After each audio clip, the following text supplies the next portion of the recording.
right, welcome everybody. How you guys doing? We got Magus80 in the chat, of course. Cryptid Gaming 4E, welcome, man. Hope you're doing well. Phantomanium, I know that name. How's it going, friend? All right. So back in Skyrim today, the Oblivion Warrior, I'm still playing him in my off time, but the build is done. I have finished the script and I put a preview of that up for everybody on the Discord. So if you're interested in seeing that and getting a look at what's coming for that, do join the Discord. The link is in the description below. Agent when? Probably when I get on top of my already existing Skyrim characters.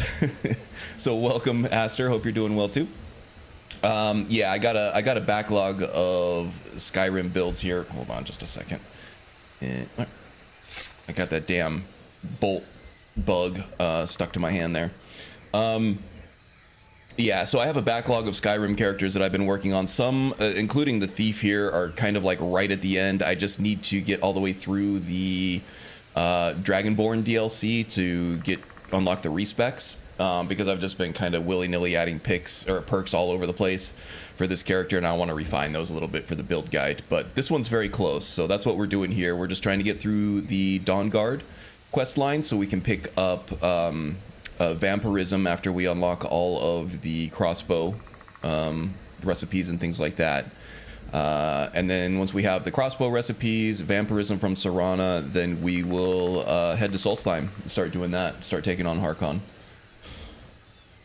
And then once I get on top of that stuff, actually the Triumvirate Cleric is in kind of a semi-finished state as well. So I need to get all those out. I would like to do that before the year ends because those are all pretty much there. And then I'll rotate back to Oblivion and do an agent build, I think. Went for a swim earlier and now I'm drinking a Monster and trying not to sleep on my chair. Yeah, I've been there, man. Swimming will take it out of you like nothing else. And there's James. Welcome, James. Oh, Serana's zombie just ate it. Speaking of Serana's zombie, I didn't get to loot her, so let's go take care of that. The thief is all about money. And so indirectly, the thief is also all about loot. So we'll be grabbing a lot of loot. We have a ton of encumbrance, too, because of all the different leather pouches and stuff that we have all over the place. We have a leather backpack if and when we need it, but also the pickpocketing perks in the Ordinator pickpocketing skill tree give you a ton of encumbrance too. So we're probably not going to get encumbered anytime soon. I can enchant these to boost their value even further. And the reason why the thief is all about getting money is not just thematically, but also because of... Let's see if I can remember my damn hotkeys now. Thought it was this one and this one? No. Shit, I don't remember. No. There it goes. I've been playing Oblivion so much I forgot all my hotkeys for Skyrim, so this is going to be an adventure. You're about to see some of the worst gameplay from me that you've probably ever seen, so sorry in advance, and also you're welcome because it's probably going to be hilarious. Gonna die a lot. Alright, let's see here. So money. Not just about the theme with this one, but with the... What is it? Is it pickpocket? I think it might be pickpocket. The 100 level perk in Ordinator for pickpocket is this dragon horde. Whenever you go to sleep with 50,000 gold or more in your inventory, you get a dialogue box that pops up and asks if you want to spend that 50,000 on a perk point. This is OP. If you are a well-spec'd thief, you can get 50,000 without too much of an issue, especially if you're leaning into things like alchemy. If you have like alchemy farms for the hearthfire houses and things like that, you can get 50,000 fairly easily. So this is kind of the X factor, the Ordinator X factor for a thief. And part of what makes the thief so powerful in Anai's overhauls here is basically just unlimited perks, right? Let me catch up here. Been trying to do a Triumvirate Cleric build, and I just can't figure out how to play it. That and a Druid. I've been playing, well, the Druid I already have the build guide on. Druid's super powerful. I would check that out. Maybe somebody in the chat can give you a link to that. But the Druid is super powerful if you do it right. Super good minion master, I guess. If you're playing the Druid right, you're probably never really in danger, but you're probably never really doing much damage either. It's all of your minions. I would say that maybe next to a Necromancer, the Druid's the most powerful minion puppet master build that's out there. And the Triumvirate Cleric is kind of the same way too. A lot of the Triumvirate Cleric spells have to do with buffing the team and yourself. So the bigger team that you have, the more mileage you're going to get out of those spells. So in order to bolster my ranks, I have a follower at all times.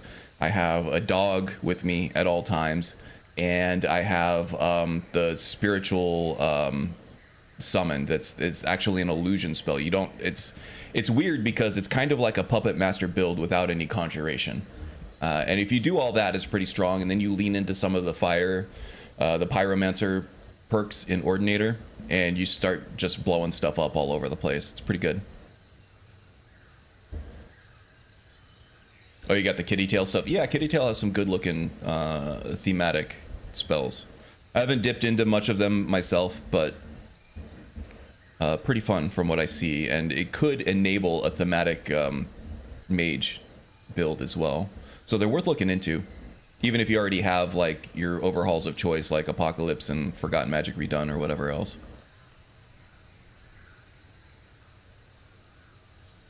Harkon might infect me during the battle. It's true, maybe. We'll see what happens. But I need to get through the Dawnguard stuff. I think there is still a checkpoint where Isron will refuse to talk to me or progress the quest further if I have the vampiric blood, but we're getting to the end of that pretty quick here. Yeah, Serana can turn you. That's kind of what I was going to do. I was going to do... yeah, I hadn't thought about the roleplay ramifications of it yet. How would you justify getting vamp roleplay after Dawnguard? Yeah, I was just thinking of the mechanics for the build. I haven't thought of the roleplay aspect of that.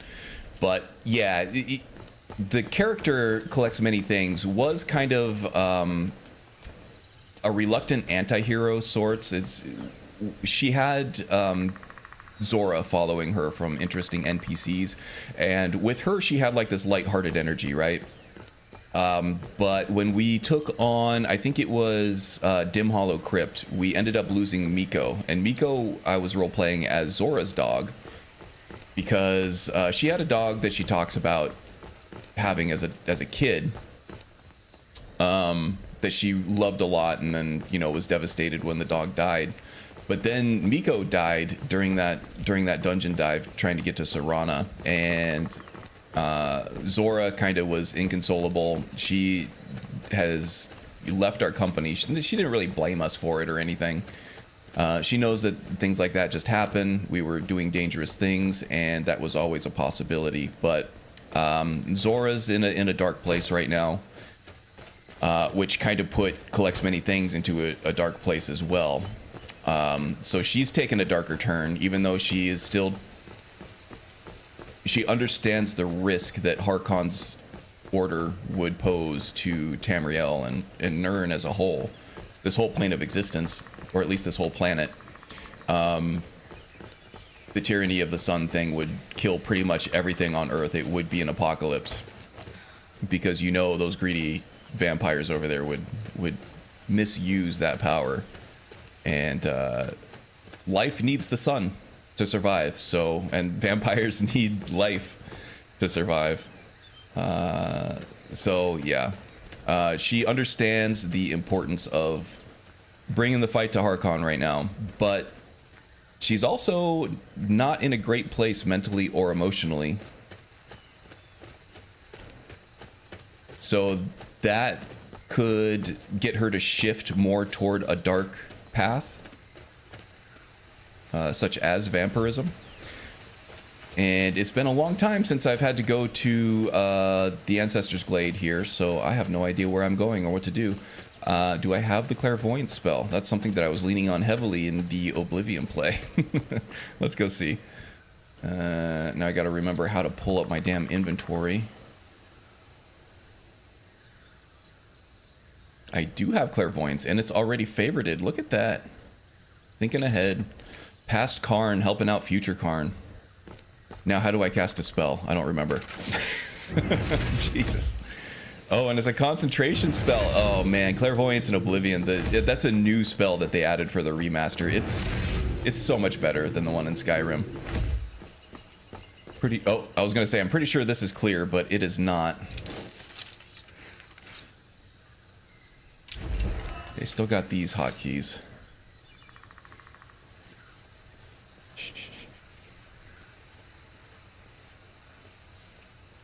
I am not seeing. Serrano, why don't you hang out here for a second? Serrano, even as a vampire, is not all that sneaky. She is pretty aggressive. Oh, there's one. I see her. Right there next to the brazier.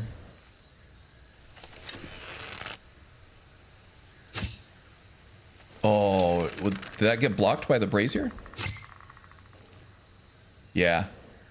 There's some kind of invisible collision box or something right there. Yeah, Skyrim still be Skyrim, that's for sure. Need a better angle. I 100% do that from Skyrim to Oblivion with the keybinds. Yeah, it's tough, man. I haven't played Skyrim for weeks, honestly. I still got that damn bolt.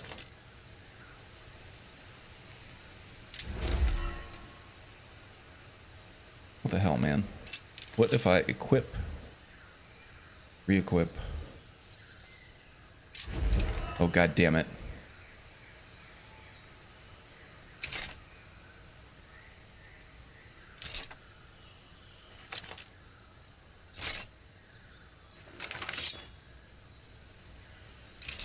Oh, not the bow of shadows. That's gonna plant an explosive keg where I don't want one right now. Where is my nightingale bow? There it is. Okay, well this is a pretty good vantage point.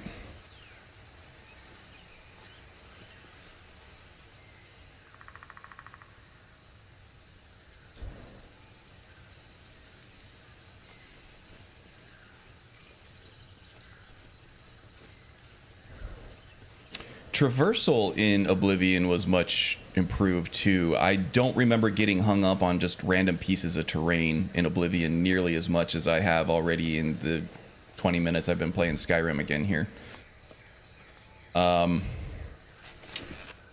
Yeah, I gotta say, I mean, even a modded Skyrim feels a little dated compared to Oblivion Remaster, which is really weird to say. Jesus, really? These invisible collision boxes are killing me right now. Finally. Okay. We got another one over here somewhere. Somebody else want to go investigate that? Oh, yeah. There she is. Now our road should be clear. Oh, my God. Janky as fuck. Just how I like my Skyrim. Oh, boy. Geometry shield. Yeah. Hey, Joe. How's it going?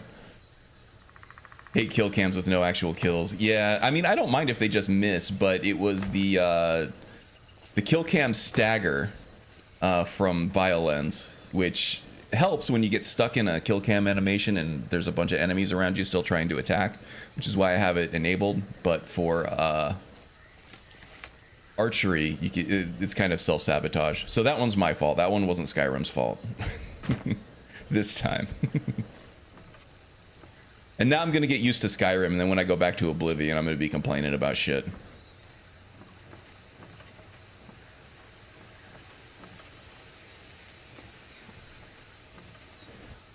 Nova's Ascension combat with MCO and stances and whatnot. Yeah, it was in Lorerim for me too. I mean, if I were used to it and I knew everything about it, then it probably obviously wouldn't be too much. The problem is with these big like Wabbajack and huge mod list overhauls like Nulvis and you know, whatever else, Lore Rim, is those were built up and up over the course of years, and a lot of the loyal players, of people who have been playing that list for a long time and keeping up with them over their different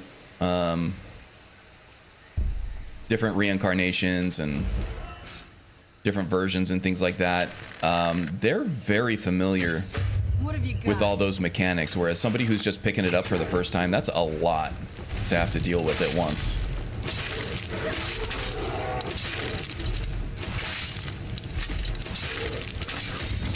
Done and done. You have all kill cams disabled with a mod. It helps the bugs related. Yeah, so that's one thing I was complaining about with Oblivion, is just the flow of combat just felt like it was missing something without the kill cams. I like the kill cams. Enough so that I will deal with the janky bugs and stuff. Just to, you know, feel like I'm a little more cinematic combat. I might change my mind on that at some point, but yeah, playing Oblivion, especially as a warrior, that, you know, you're just pretty much swinging a weapon the whole time. I really missed just those cinematic moments where you'd usually trigger a kill cam, and that one just doesn't have it. Feels like something's missing.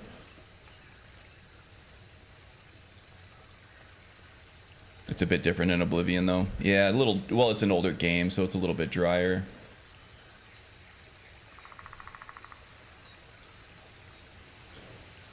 It's 100%. Okay, I'm gonna bookmark that now. I just want to see, because I am running Violence, and I can disable all the kill cams with that. I also like Violence because it allows me to customize the kill cams that I get depending on what weapons I'm carrying and things like that.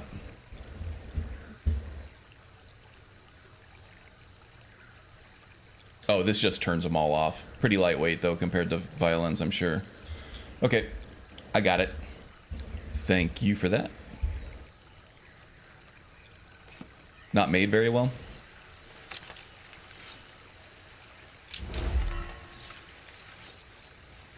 It's worked for me for the most part. I mean, the trying to figure out what the hell the settings is doing.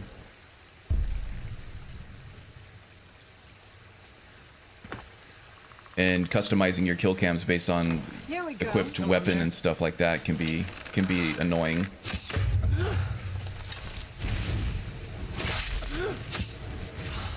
Done and.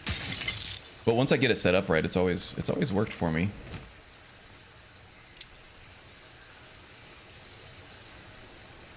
Was that the guy that I saw over here?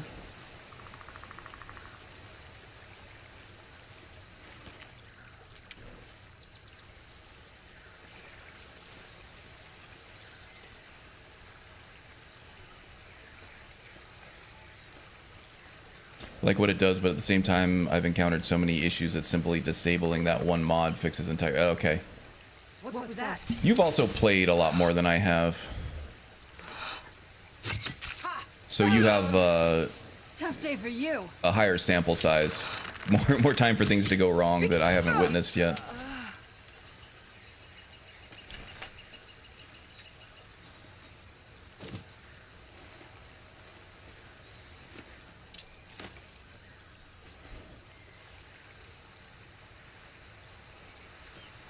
Let me catch up here.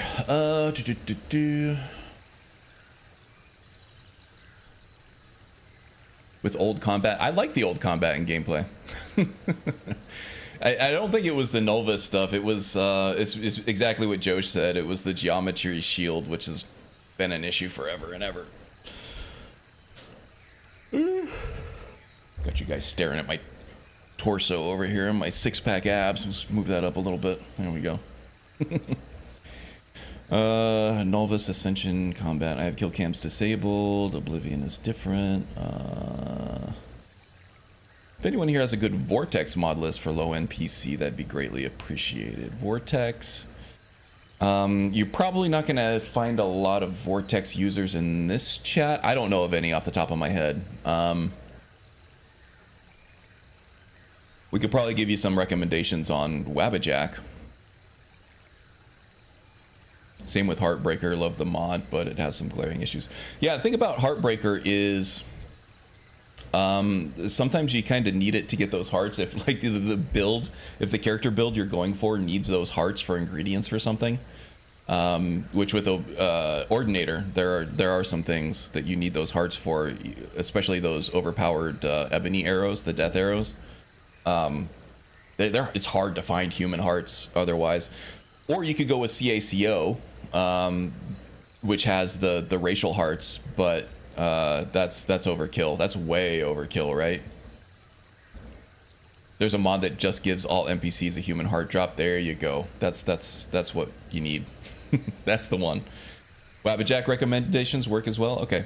There was one called Anvil, which I've heard, and I haven't looked into it. There was a Wabbajack called Anvil. It might not be one of the official ones, but it's basically just a visual overhaul, and they most likely have a light version for it. Let me check that link over there.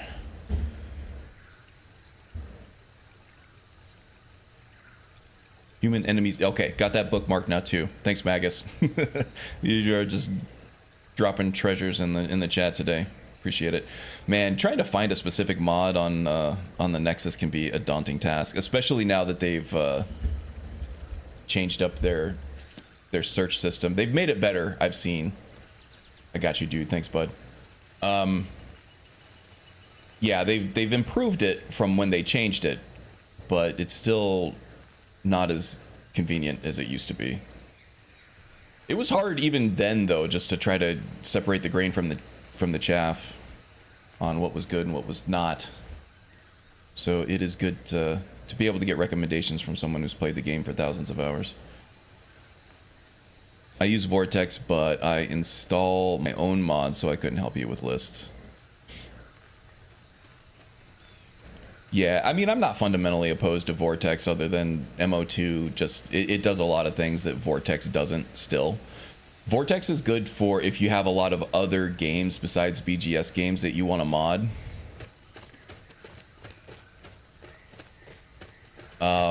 Because the dude who wrote MO2 actually wrote Vortex, but the reason why they don't work the same way with the same virtual file systems and everything, and a clean install and data folder and everything, is because Nexus wanted it to work with any game. And so he had to change the way it was designed and the way it was written in order to handle all that other stuff, which was kind of to the detriment of BGS games compared to MO2. But yeah, you can get a hold of some pretty good lists, and Vortex makes it at least a little bit easier to handle. Multiple lists, which is something with like Wabbajack. You can't do multiple Wabbajack lists. With Vortex lists, you can mix and match a little bit as long as everything is kosher, which is kind of cool.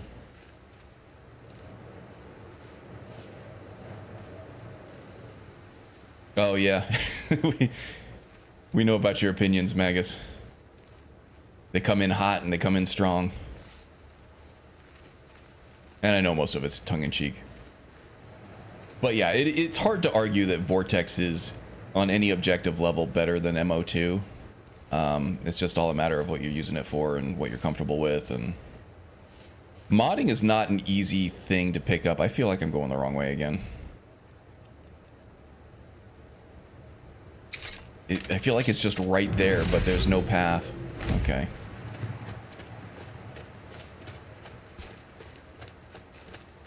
Man, Hunterborn has some really cool knife models. I would love... Does anybody know where this dwarven hunting knife model comes from? They can't have made it on its own. There's got to be a mod somewhere, right? Actually, there's no enemies in here until later. Because this would be cool to have as just a regular old dagger, right?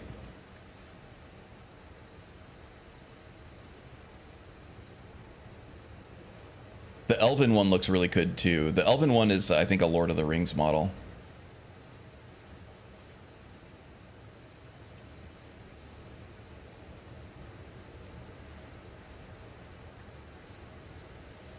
Right, so Anvil, I'm sorry, I got sidetracked. Yeah, Anvil, from what I've heard, if you want to, like, put your own gameplay stuff on top of it, Anvil's the one to use. I follow the Skyrim subreddits and things like that just to keep on, because that's what my channel is mostly based on, is Skyrim overhauls. And a lot of what people recommend for Wabbajack lists for an Skyrim is just, they say just go get the Anvil one, it'll look great, and then you can put the Skyrim stuff on top of it. And that seems to work for a lot of people.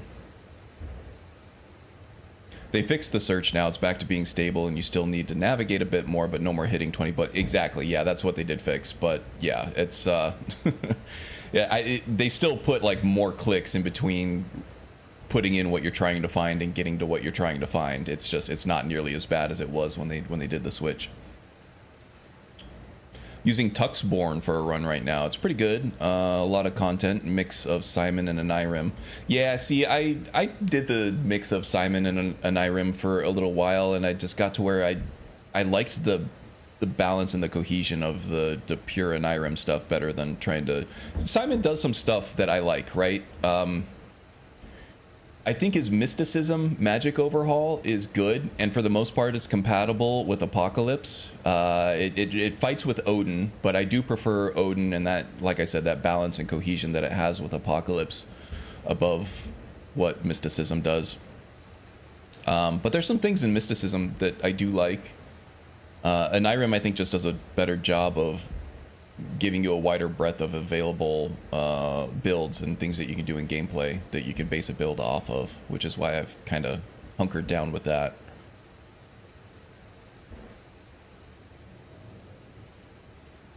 Might be an unofficial Tuxborn.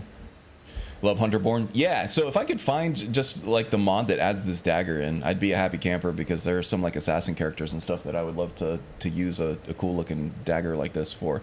But I guess you could use the hunting knife, but its damage numbers are like just ridiculously low compared to an actual dwarven dagger.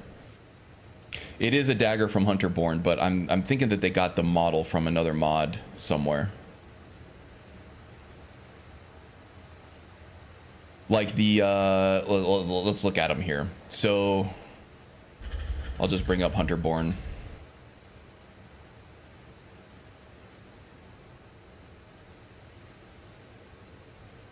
Oh shit. We got a Hound of Hersine here. I should have saved before I did that. So yeah, let's look at daggers. So the bone hunting knife, this is just a shiv. Bone divining knife is just a shiv that we get from what is it? Silverblood Mine. Bone hunting knife. This one I'm not sure that I've actually seen anywhere for the model. Adept bound hunting knife is just the Daedric dagger. Dragonbone hunting knife, I have not seen this one. This kind of looks similar to the Nordic carved dagger too, but not quite. Dwarven hunting knife is the one we're talking about. Ebony hunting knife, this looks cool as hell, but I can't tell what that's from either. The Elven hunting knife, this is obviously a Lord of the Rings model, which you can get from numerous mods, so they probably just ripped it out of one of those other mods. Glass hunting knife just looks like a glass dagger to me. Iron hunting knife, this is Valder's Lucky dagger from Unique Uniques. Orcish hunting knife, this looks like a kunai or something. Steel hunting knife is the what is this? This is the trench knife, I think, from Immersive Weapons. So yeah, a lot of these have they're reused models from other mods. Ah shit. You kidding me? Okay. I did some wacky shit with that. Jesus. I should have saved. This is gonna be a shit show, guys. I'm sorry. The ebony knife is part of CL's ebony weapons replacer. Okay, cool. Because that was a cool model. I might actually switch over to that. That was pretty sick looking.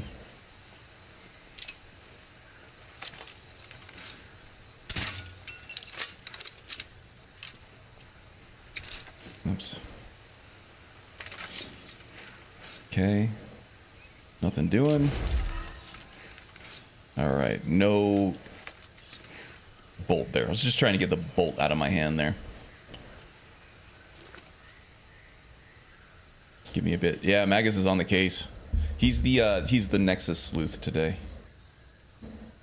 I appreciate it. I think the knife was originally part of the Hobbit weapons mod, unless I'm mistaken, of course. Yeah, there were a couple of Lord of the Rings weapons packs, and that's had to be from one of them.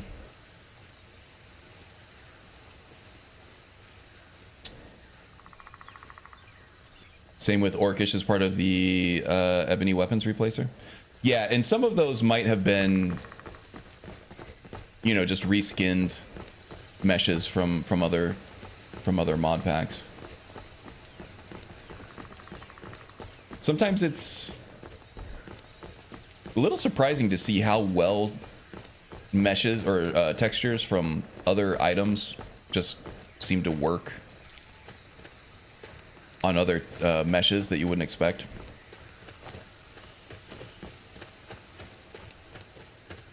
But if you know what you're doing in Photoshop or whatever, it's not impossible to refit it to a new mesh anyway.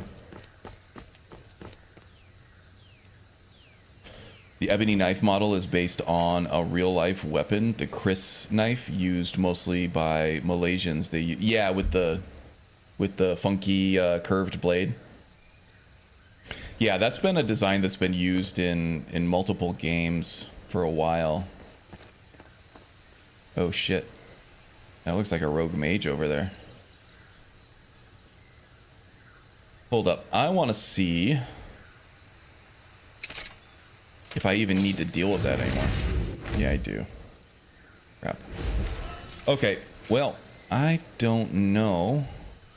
That mage looks like they're fighting the bandits up there, so I don't know. The enemy of my enemy is my friend.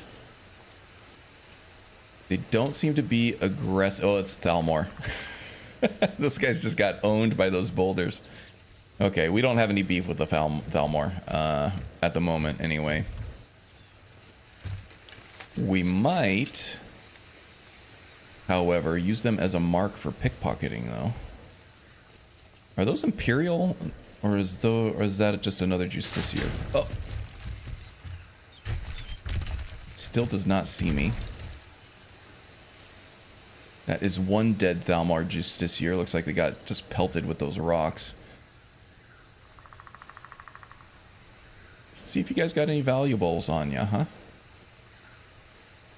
Okay, now they're going. Yeah, that's right. Turn your back. Ooh, and a bear. Okay, well, we'll let them take care of the bear for us.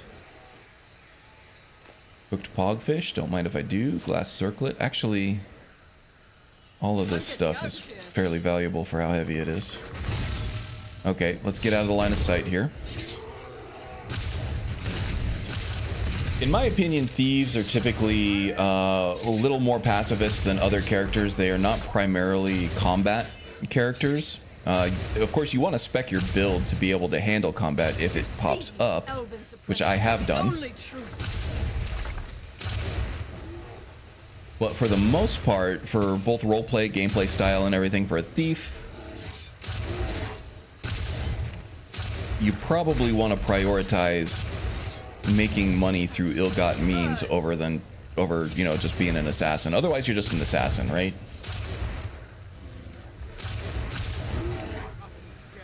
So a thief is going to be tactical, methodical, and they're going to avoid combat when possible. And if it is not possible or advisable to try to avoid combat just because of close quarters or whatever, then you go into assassin mode and you try to pick them off with your sneak archery. So I'm trying to get them to keep moving so that they turn their back on me in their line of sight, and then I'll start just picking them clean.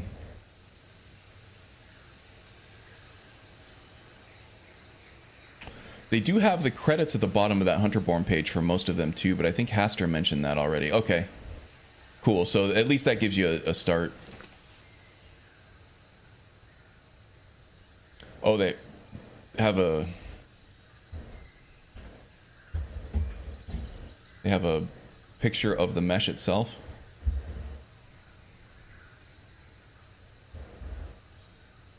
Oh,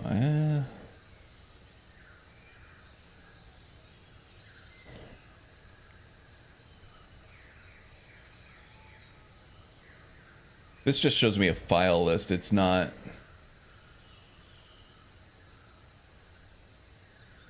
Oh my god, Imgur is terrible. I went next because I thought it was good. There was going to be another picture associated with that, and it was just a... It was like a TikTok. Just a list, okay. Okay, so you might be able to use that as a clue, though.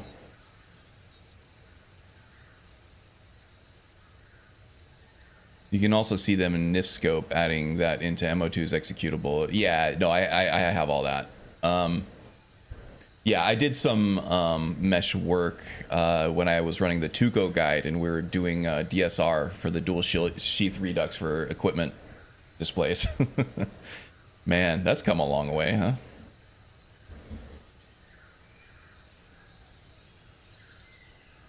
CL's weapon replays. Oh, thanks, Haster, for the link on that. Yeah, I'm going to look into that because I do not like the vanilla ebony weapons.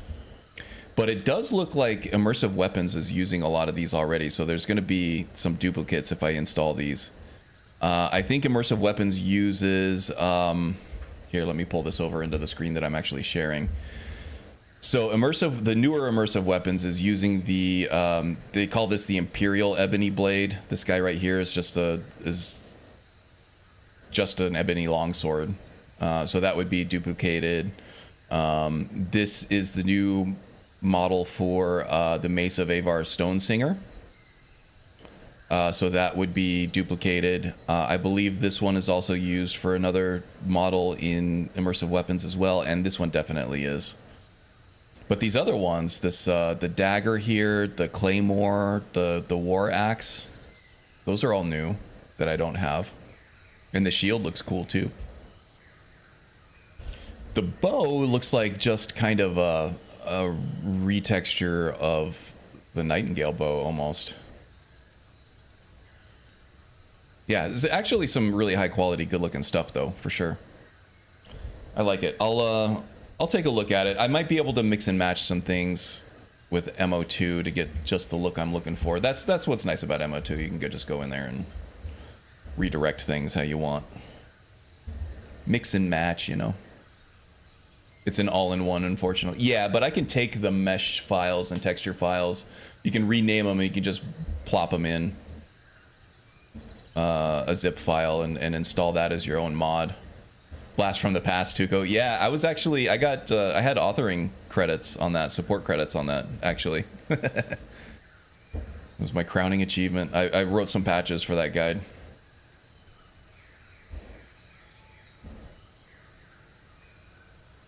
All right.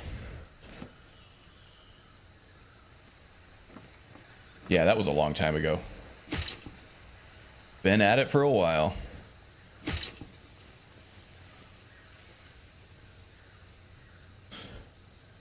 Master Thief, able to 100% steal all of this, no problem. That's courtesy of the Artful Dodger mod, Gopher's mod, for extending the... Oh, I'm getting seen. Extending the pickpocket chances. And that's customizable too.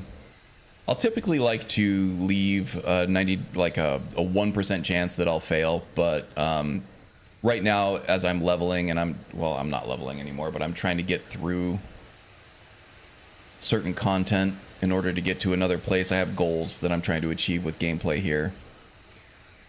I'll leave it at 100.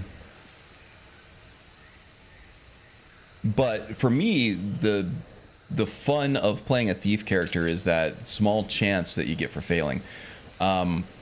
Roleplay wise and stuff, a master thief who has the full blessing of Nocturnal or whatever probably is never going to fail. to pickpocket anybody. So if you want that level of immersion, then yeah, it's good just to set it to 100. I would definitely not fault you for that. For me, though, most of the fun of playing a thief character is that chance that you might get caught and what to do about it if you do. So I like to plan out my escape routes and everything and have that all ready to go before I try to the pickpocketing attempt. And without any kind of chance that things might go wrong, that tension goes away, and so does that level of fun. So once I'm done with this build and I just want to go play, I'll probably set that back down to 99% or 98% capped chances for it. I think vanilla, it's 90% chance is the best chance you're ever going to get of successfully pickpocketing someone, which is just way too low. And in practice, it seems a lot higher than that 10% chance to get caught, in my experience. Ah, shit. I'm gonna start getting blasted here. Okay, and I never had Serana follow me. I had Serana wait when I was gonna pickpocket the Thalmor, and I never had her follow me again, but she's back. We're good now. And a quick save, just in case. 96, 97. Yeah, that sounds about right. It really just depends on what you're going for. Are you going for that power fantasy where you're playing the perfect thief? It takes some work to get there, right? And then you want to reap those rewards somehow and feel strong. But which is, you know, it's the reason why a lot of people play most role-playing games, is to earn that power and play that power fantasy. So you want to get some semblance of that, but yeah, if you're just 100% pickpocketing people all the time, that kind of breaks the game and you lose out on a lot of the fun. 96, 97 seems pretty good. My initial thought was probably 98%. We'll see. I'll play around with it, see how it feels. Because like I said, the 90%, it really seemed like you were failing a lot more than 10% of the time. It almost felt like a 50-50, right?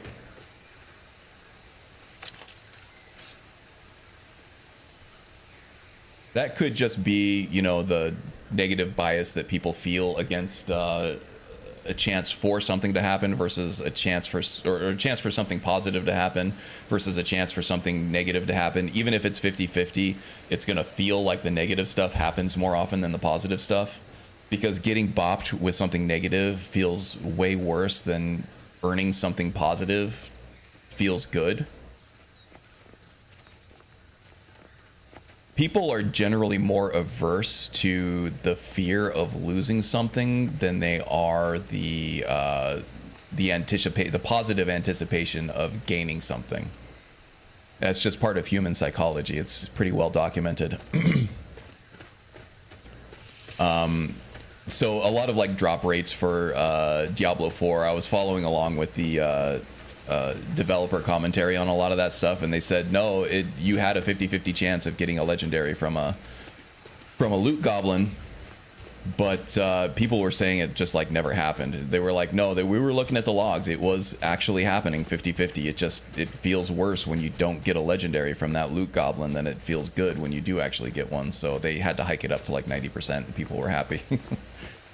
Finally. So yeah, we might need to hike up that number a little higher than your first blush, your first reaction for it. But I got to see how it feels. The numbers on the page don't always equate to human feelings, you know, even though they should. Yeah, that's it exactly. Hard to balance the fantasy versus reality of pickpocketing. But 90 is way too low.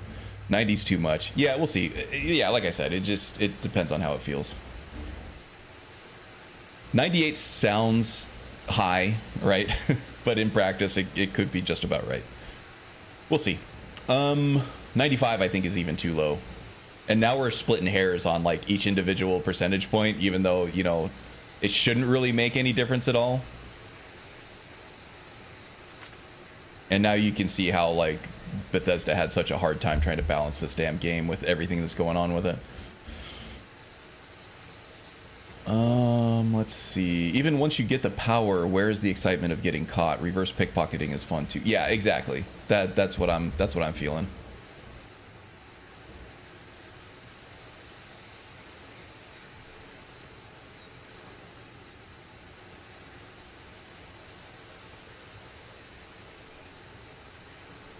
You take enough of them and you get a few gems, right? Yeah, there you go.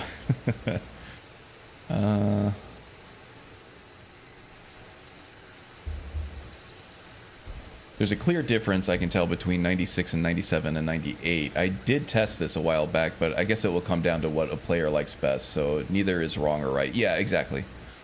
Yeah, so yeah, I have to play around with it and see what feels right for me. I can tell you that 98 seems a little high, and that 96, 97 probably is the sweet spot, but I can't tell you how that's going to feel when I actually try it. 1% is still 1%.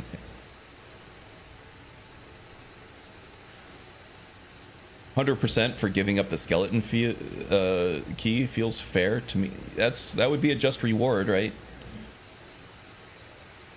Yeah, like I said, for people who like playing with, I'm playing with 100% right now just because I can't be bothered to fail at this point, because I'm trying to get to the end of the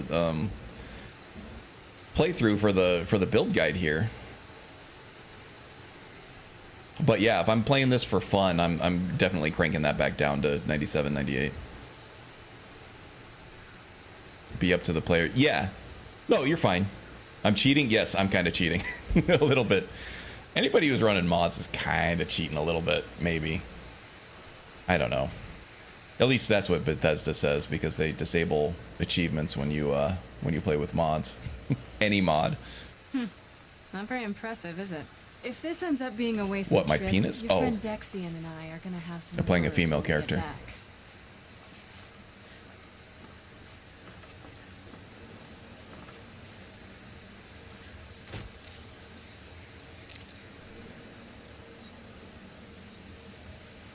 What the hell have I been watching? You're playing with mods?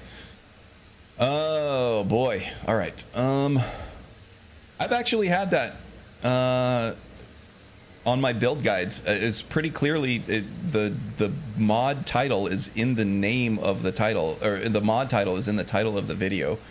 And for like my Shadow Mage, I had people saying, "Oh, this is modded trash. I'm not watching this."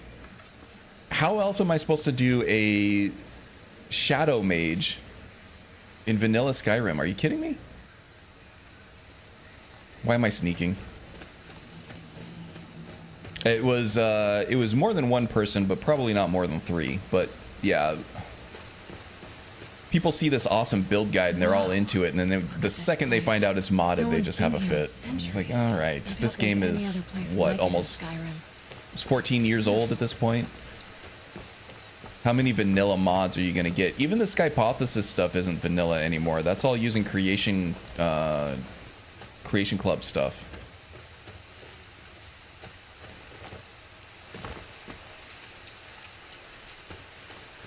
And it's like I tell you, Well, we got the knife. I don't have Now like all these we need to huge do is mod track lists down that I'm one of those requiring for these builds either, right? Oh, we got a Norton sighting. You guys ready for a cute puppy? Well, come here, dog. How you doing? What's going on with his ear here, huh? All right, come on. We'll get you. Let's do a control 5. Control 4. Here we go. Look at this cute dog.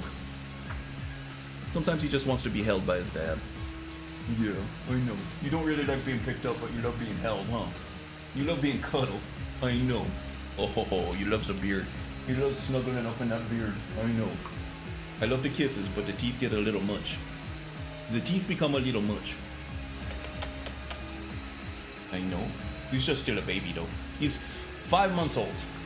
He's much bigger than my last dog, fully grown already, and he's still just a baby. He's gonna be a big one. He's gonna be a big boy. Oh, he looks so happy just being held. Just being held. He's still a baby. He's still a baby. Oh, yeah. You want to say something in the mic? You want to say something to everybody? I know. You love your dad, huh? Oh, big snugs. Big old snugs. Now he's trying to chew on the headphones. Yeah, he's got a lot of learning to do. He's still a troublemaker. He's still making trouble. He's really good for the most part. He's got these witching hour zoomies for about 2 hours a day where he just becomes a total demon, but other than that, he's a complete sweetheart. And he's trying. He's trying to be good. You sweet guy. Need a dog cam now? Yeah. Well, he roams. Unless he's misbehaving, then he goes in the crate. To cool off a little bit for a little timeout. Probably put a camera on the crate, but it'll be a lot.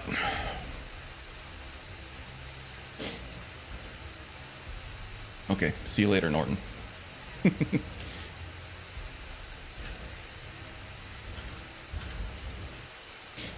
Oh, I lost my camera. Jeez, let me try that again. Sometimes it doesn't keep up with the scene changes. The emoji looks so much... Yeah, it does, doesn't it?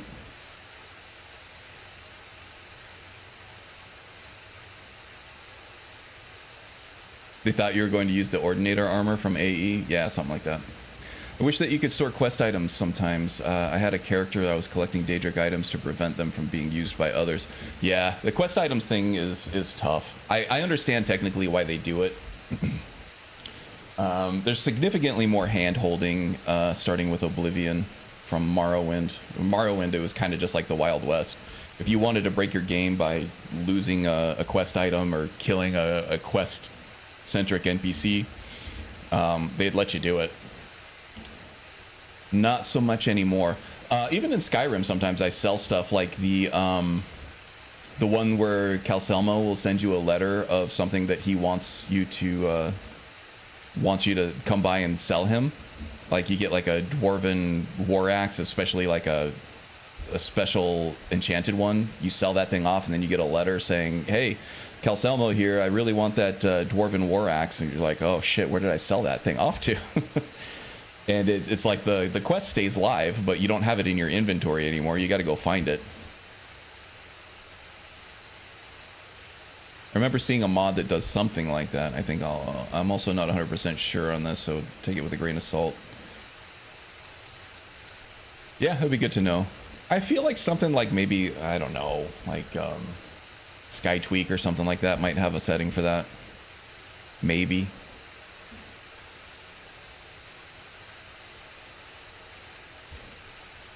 There's a mod that allows you to destroy Daedric items by throwing them into the Ethereum Forge, Lord of the Rings style. That's awesome. That's cool. I was doing that with my Aralos, the Alteration Archer, the Druidic Archer that I had way back in the day. I think that might have also been on the Tuco guide, honestly.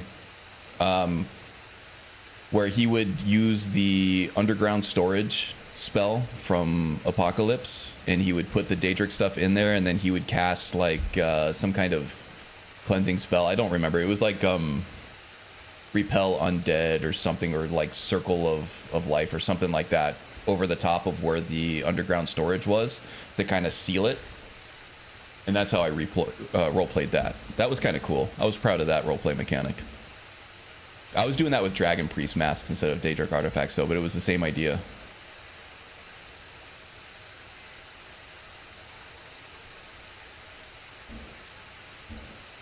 Oh, Magus found one. Nice. Case in point, like if a ghost dies that you need help to open a... Yeah, exactly.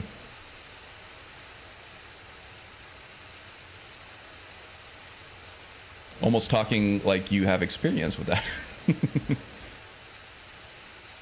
Or, no, the same thing happened in Oblivion to me a couple streams ago. That might be what you're talking about. Crap, dude.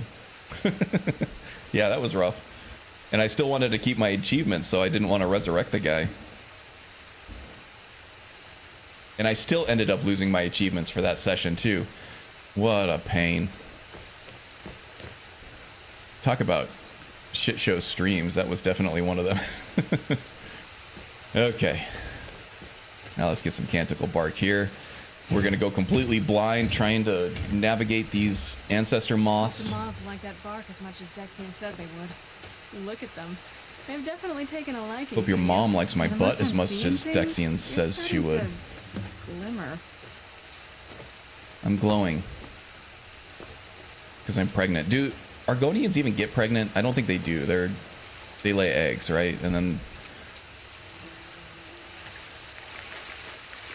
I feel like reptiles that lay eggs, they need to have those eggs fertilized externally.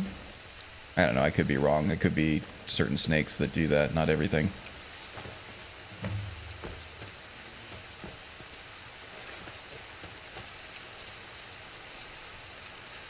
My wife always teases me about having weird animal knowledge because I always get the animal biology stuff right on Jeopardy. Just obscure, like, just animal biology questions that I should never know. I do know for some reason, but herpetology is one of those that I have some gaps in my knowledge for sure. They still get pregnant, technically. Yeah, there are certain species of snakes and or lizards that they don't actually have sex. They, like the males will just put their baby batter on the ground somewhere, and then the females will either pick it up or they'll lay their eggs on it, or the other way around. I don't know the exact mechanics of it. It was probably super late at night. I couldn't sleep, so I put on like National Geographic or something, and like Planet Earth or something was on there. Life is crazy. Boggles the mind how some of it works. A lot of it actually shouldn't, but does anyway.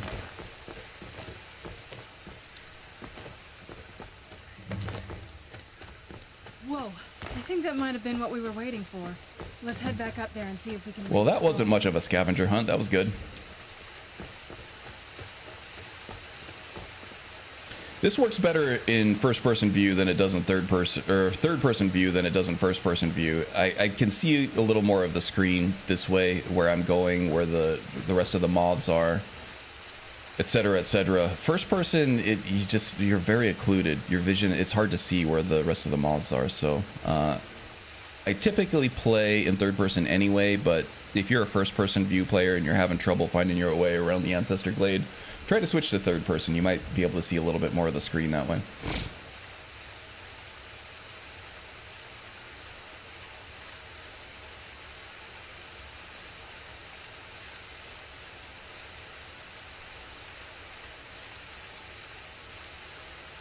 Only time we see dangerous animals in the UK is when hobby pets are randomly found in our food can. Great. Disgusting.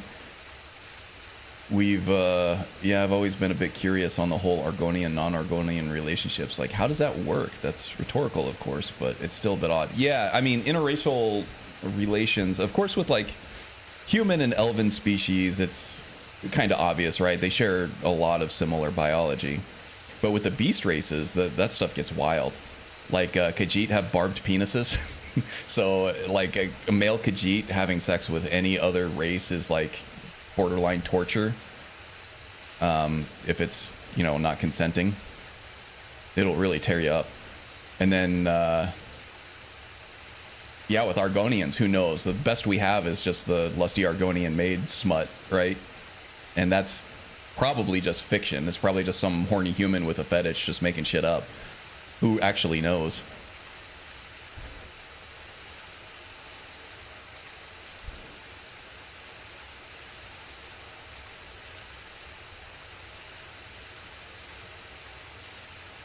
But to be fair, I've also not seen any examples in any of the Elder Scrolls games that I've played of an Argonian in a relationship with a non-Argonian. So maybe it just doesn't happen. You would think that, with the amount of people out there, it would have to happen, right?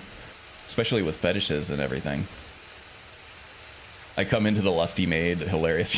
Of course, it was gonna hit rock bottom at some point. It just got there a little earlier this time. Welcome, Cetus.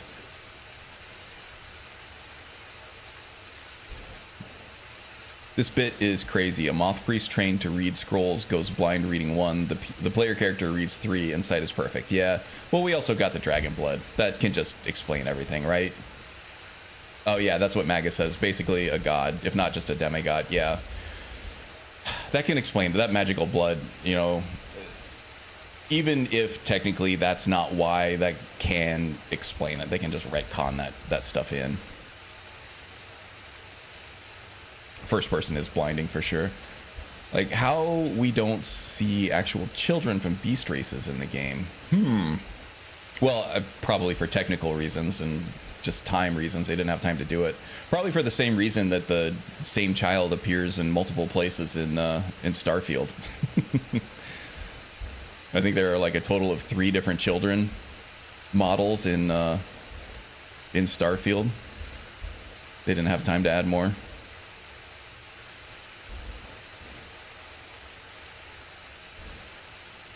And I'm not saying Starfield certainly isn't. It's probably technically better than their previous games in terms of child diversity, but yeah, that's always been a shortcoming of theirs.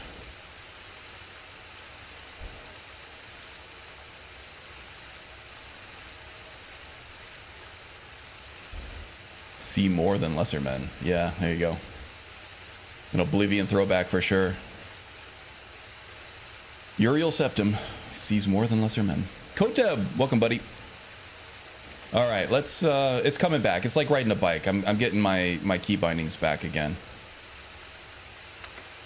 All right, let's read this business.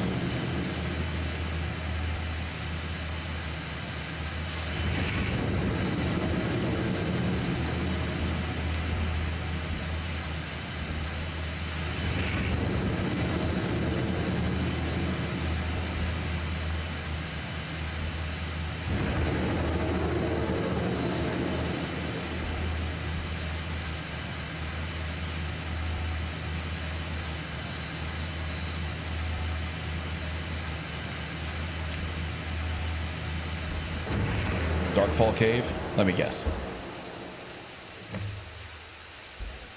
Speak to Sarana. Yo, what's up, girl? Are you okay? Oh, what happened to your eyebrows? You there. You went as white as the snow. My God. She went from hot to not. I don't even know what happened. I'm sure I could just save and reload and she'd be back, but yeah, sometimes things just don't get loaded when the cell loads. That's hilarious. That felt strange. I could see it in your eyes. You looked about 1,000 leagues away. I could see it in your eyebrows. Bow? Do you know where we can find it? You love the Skyrim Acrobat build? Dude, I love that build too. I wish that got a little more play on YouTube, but that was kind of back before I got my editing game up to snuff. It was a little bit raw. But that was a great build. That build was so fun. Thanks for bringing that up. That was one of my most fun playthroughs.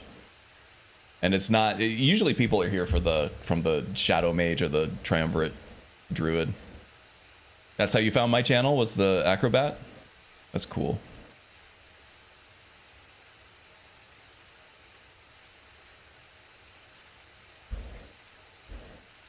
Well, that's awesome to hear. Thank you.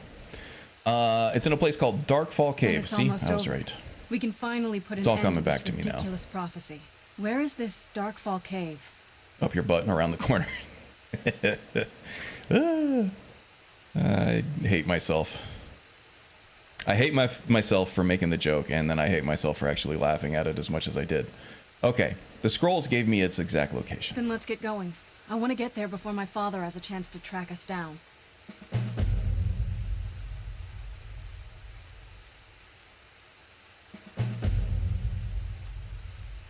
Love the better jumping integration. Yeah, once you get into the guts of better jumping, man, there's a lot you can do with that mod. It's very cool.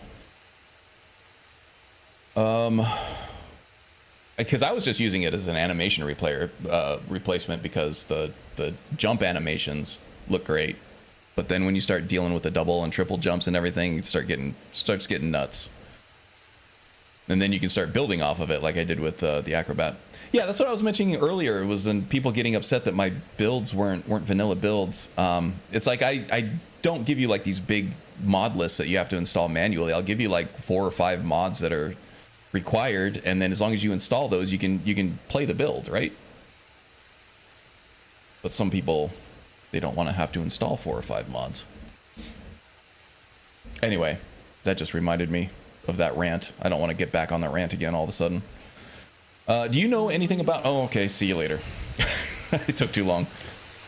I do want to grab all these ancestor moths because I don't want to make a special trip back here if it turns out that they have an alchemy effect that I want to use. Same with these yellow mountain flowers. You can't find them anywhere else but in this cave.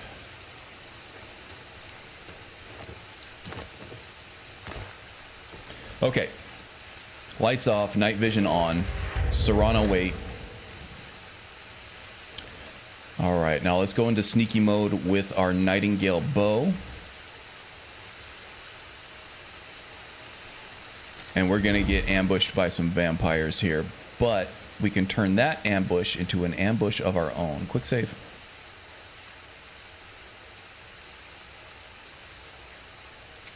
I laughed too if it... Okay, good. So it wasn't just me. That's a little less shameful if somebody else is actually laughing at it along with me. I mean, even if you were laughing at me, that's okay. Alright, here we go. They're going to be coming down these stairs. She'll be coming around the mountain when she comes.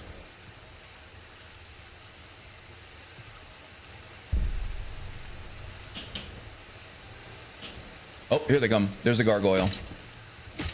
Back it up. Take him out, rawhide.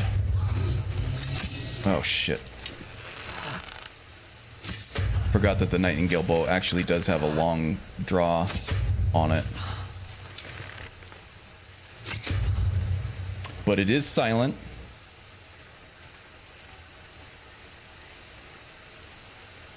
Let's switch back to the Bow of Shadows and we'll get some demolition work going here.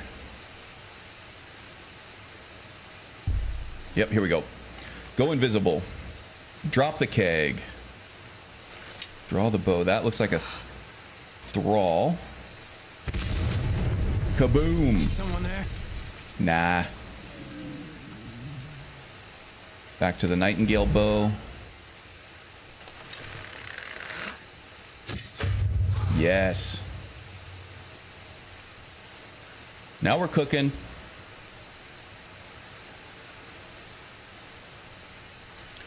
There are more. 2 thralls, no vampires yet. 2 thralls. 1 gargoyle. Hardly any loot worth picking up. So we have another couple vampires up there, I think. They just sent their toadies out to scout.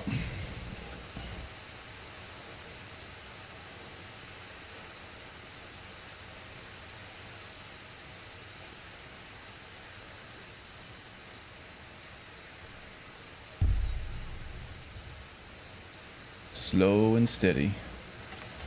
Ooh, ooh, ooh, ooh. Okay. Back to the Bow of Shadows.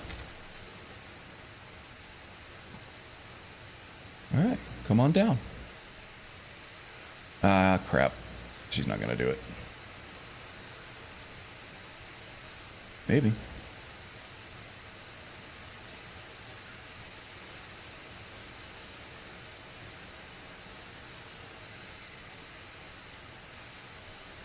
I thought she was going to come down farther. That's why I planted this explosive keg way down here.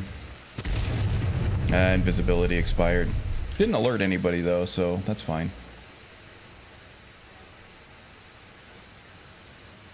There she is.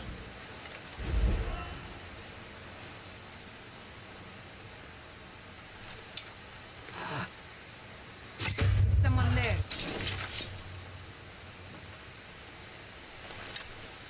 Why don't you come down and check it out? Some delicious meat for you over here.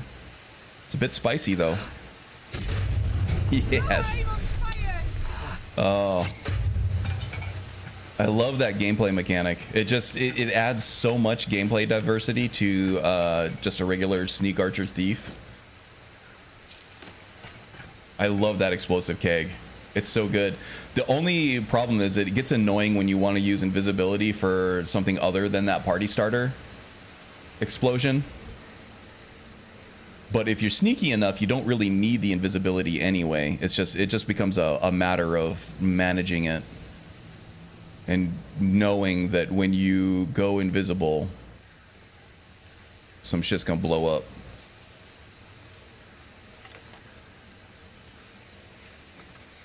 And so I'm using that in conjunction with the Bow of Shadows here.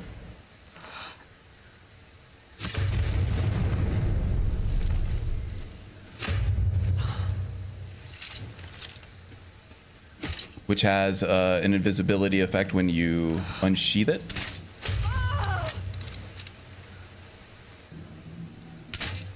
Where are you? Ha! Up your butt and around the corner.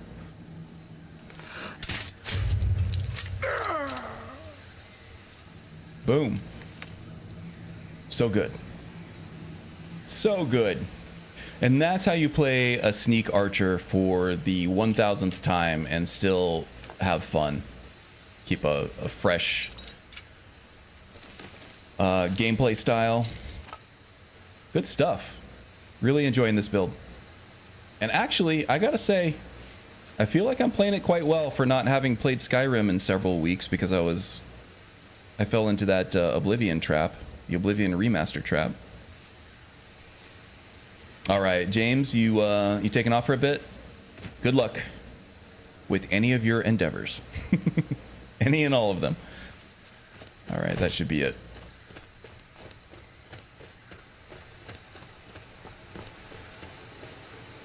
Disparity? I've heard of disparity. I have not looked into it. I am going to bookmark that as well because I want to look into what that does.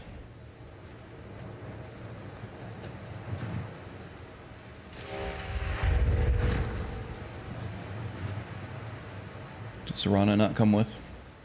All followers are waiting.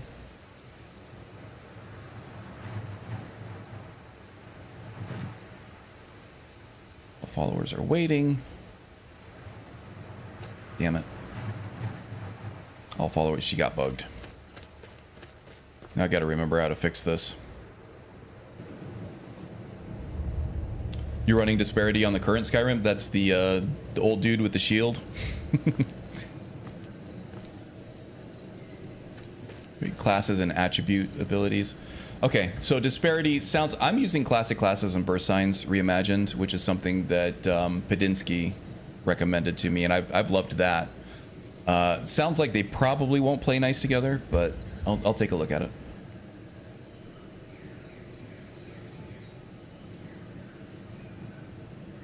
Didn't think he'd wind up so much fun. That's awesome. Yeah, you've been playing him for a while. Okay, yeah, this is a different class mod. Okay, yeah, I'll look into that. Maybe I'll enjoy this better than the one that I'm already using. I'll have to see how it goes, how it fits in with the rest of my stuff. Thank you for the link once again. All right, Serana. I think what I have to do is export her, dismiss her, and then bring her back again. I do remember this happening before, but when I was just trying to get reacclimated to the game last night, I had her wait a couple times, and it worked. And it worked earlier too while we were getting through that bandit waylay camp on the road outside of Falkreath, but it just stopped working. Bugs.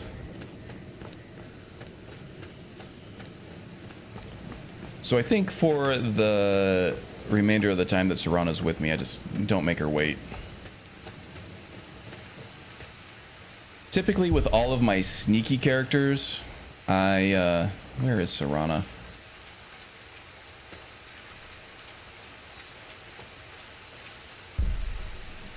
Huh. I have a hotkey that through Nether's follower framework, it has them wait so that I can scout ahead. And it works great with most characters, but Serana quest followers don't seem to like it. Now Serana should be showing up as purple. I'm using Campfire Instincts here. I'm not using Detect Life. It should be working on corpses. Yes, it is here with the gargoyle, but I don't see Serana anywhere.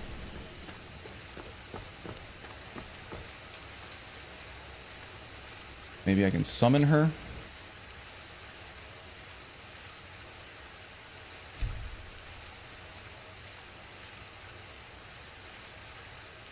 You have to ditch any enchantment mods you had, like Summer Mist. I don't think I can ditch Summer Mist. It's Summer Mist is too important to my buildcraft, I think.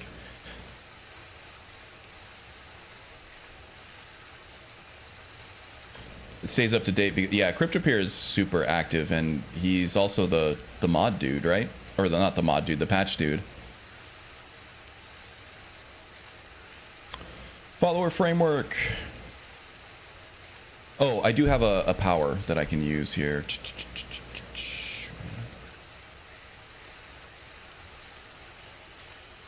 Command followers. Here we go.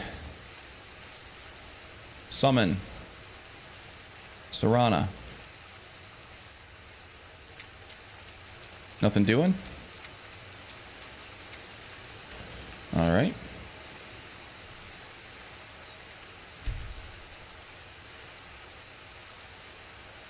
It's now all in a foam mod? Yeah.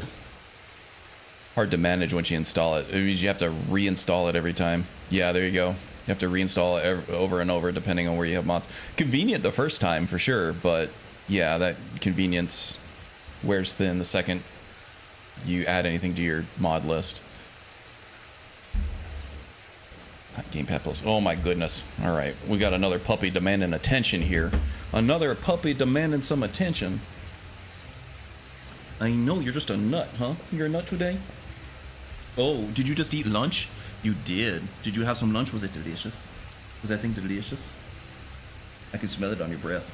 I know. Hungry grown boy, huh?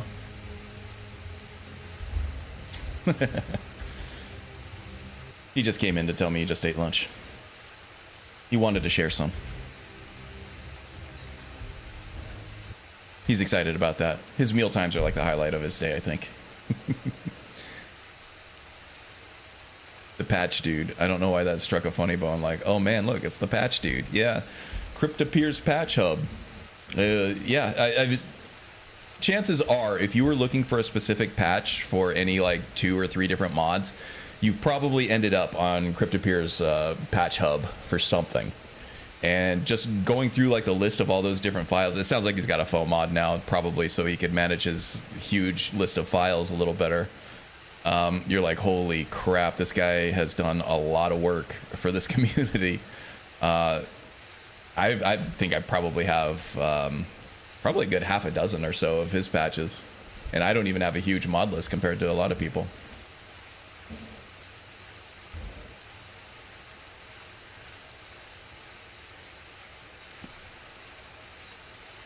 You can't get the individual patches, but they're still archived. Well, yeah, I mean, you can, if you know what you're doing, you can get into the faux mod and you can extract the zip file of the mod, and you can start pulling things out and making your own mods out of them.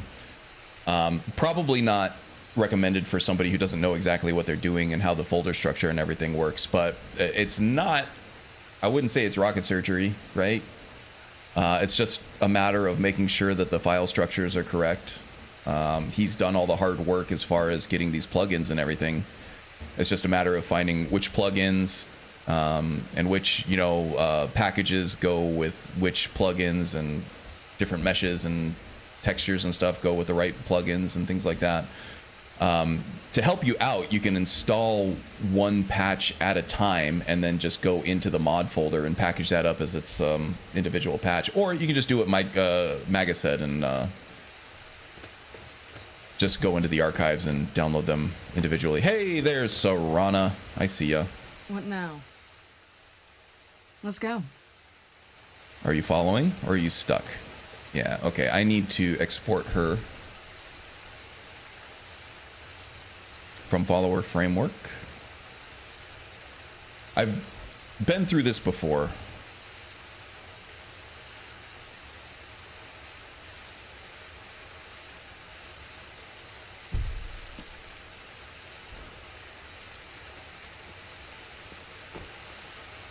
Okay. She should be back to normal now, I think. Yep. I don't know at what point I re-added her to the framework, but in order to get her to work properly, you gotta keep her out of Nether's follower framework, even though Nether's gives you some really nice quality of life features.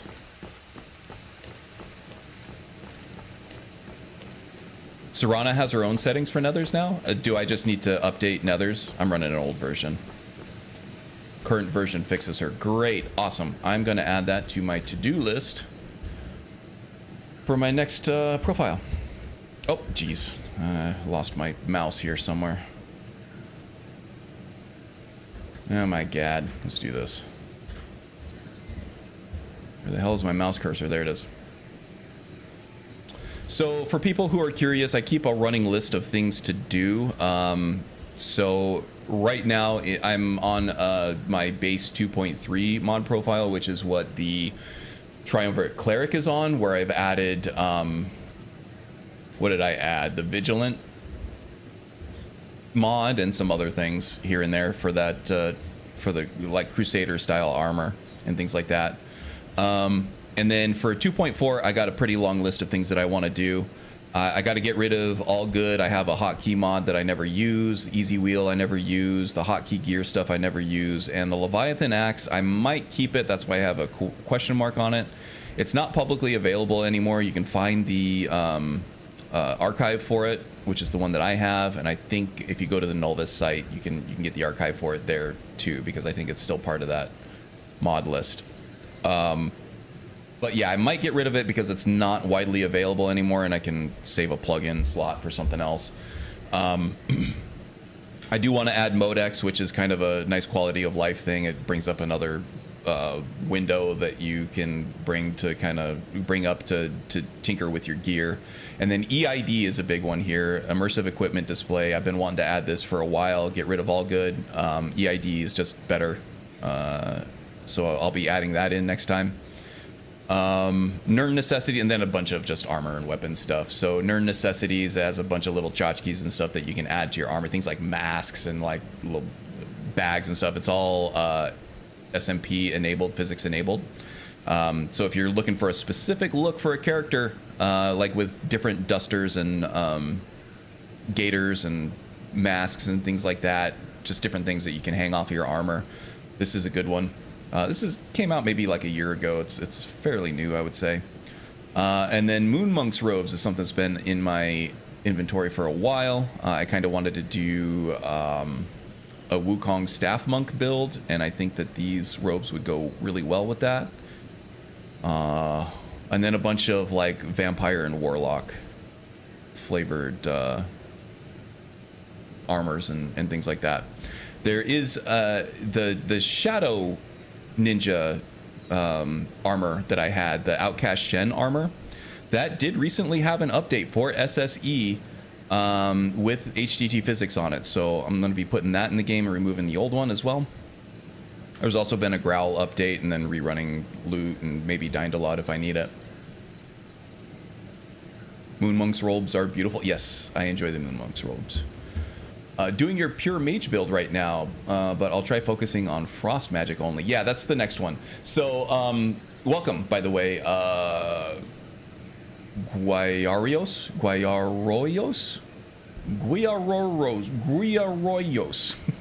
I'm getting there. I'll get there. Sorry for the pronunciation on that, but welcome. Yeah, that's the next things that I have planned too. Once I get the Oblivion Warrior build guide out, I want to shift focus back to the Pyromancer sub-tree of the Destruction Tree in Ordinator for the Pure Mage. If you want to play like a Pyromancer Pure Mage, just how some of those... it's not going to be like a full build guide for that because the Pure Mage build will handle a lot of that. But it just kind of goes over the different mechanics that are used for a pyromancer and how you can get the most out of that. I also want to do one for the cryomancy tree, like what you're doing now, and then also electromancy for the shock magic. And those I want to put video, like update videos, build update videos on, not full build guides, like I said. But those are coming down the pipe too, along with the thief build guide and the Triumvirate Cleric build guide. You detest any easy wheel. That's basically what. That's how Oblivion handles its whole hotkey. If you're using a controller, anyway, that's how Oblivion uses it. That's how Rim did it too. I don't like them either. That's why I'm using Gamepad++, because it just remaps pretty much any hotkey that you want to any combination of buttons that you want on your controller. Because it's quick, it's instant. I don't have to, hold a button to bring up a wheel and then use my controller to spin that around to the thing that I want to open up. It's not instant, it's not quick, it's cumbersome and not fun. But it has been an industry standard for a long time, which is why people like it and use it. Much easier on mouse and keyboard for Oblivion, in my opinion. I tried it with controller and it was clunky for me. Okay. And now for something completely different. Okay, we got a non sequitur from Monk here. Nothing worse than popping a squat. And that last push ends up in a Klingon that just doesn't... Oh, I've had issues with that the last few days. I don't know what's going on. It's got to be something with my diet or something, but you get that one last piece that just refuses to let go. And I start reenacting that scene from Happy Gilmore where he's yelling at the ball because it won't go in the hole. He's like, "Don't you want to go to your home?" I got that vein popping up on my forehead and everything. I'm so mad. Keyboard and mouse users, rise up. There you go, Ireshot. How's it going, friend? Hope you're doing well. I think I saw you back in Rim recently. Ireshot is a great content creator. She streams all the time, and it's always a very chill stream. She's always doing something super interesting, and she's a cool person. So I would suggest going to her channel, subscribing, and hanging out.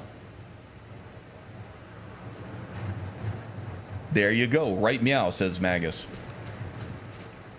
You heard it. Magus decreed it. So it shall be done. Appreciate the love, guys. You got it. No problem. That I got plenty of. Where are we going? I don't feel like hitchhiking or hiking it, hoofing it all the way to where I need to go.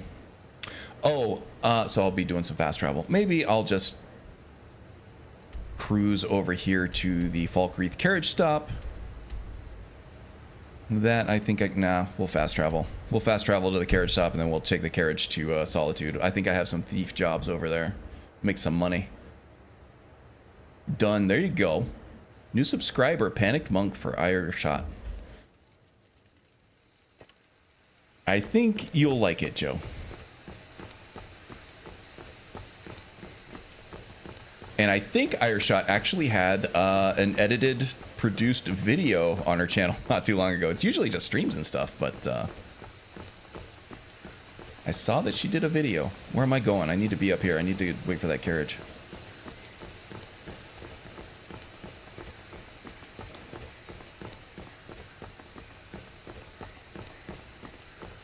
I'm also very thirsty.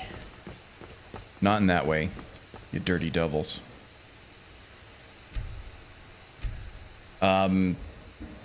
My glass is empty right now. It is over 100 degrees. I think I was getting ready to get attacked by vampires. Saved by the carriage. Is someone there? Oh crap! No, Let's see if they followed me. Ah!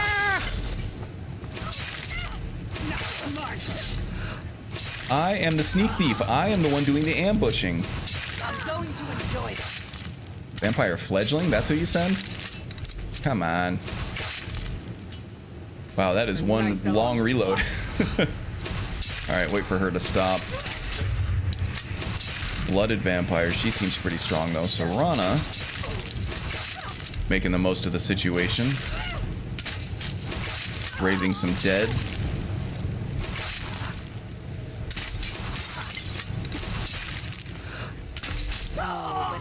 Nice. I agree, Magus. It's super chill, super peaceful.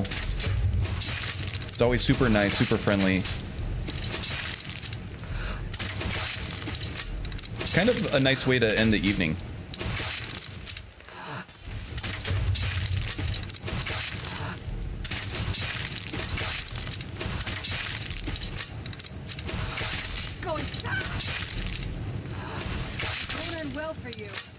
Are we good? We're good. Orcish quarterstaff, huh? She'd rather just blast everybody with drain life, I guess. Yeah. So that's another reason why I like to try to avoid combat with this character, because this is the only character that, or the thief is the only archetype in Ordinator, in a Skyrim, that doesn't have access to these overpowered crafting abilities. Because with the thief class, instead of all of the thief stone abilities, which would be, you know, light armor, alchemy, pickpocket, lock picking, sneak, and what's the other one? Speech. It switches out alchemy for archery, so that you actually have some kind of offensive skill that you can use. Oh, dog's trying to steal my controller. You nut. You bag of nuts. He's getting nuts. Hey, come here. You want to say hi to everybody again? Oh, I'm gonna get you. Oh, I got you. I got a puppy. Oh, that kid's got a little toothy. That kid's got a little toothy. How you doing, baby dog? Oh, you know, you're a big baby, huh? You're a big baby. He's getting nuts. He's getting nuts. You're a little out of control. You're getting bitey. You're getting bitey. Oh my god. Oh, he's getting nuts. All right. Get out of here.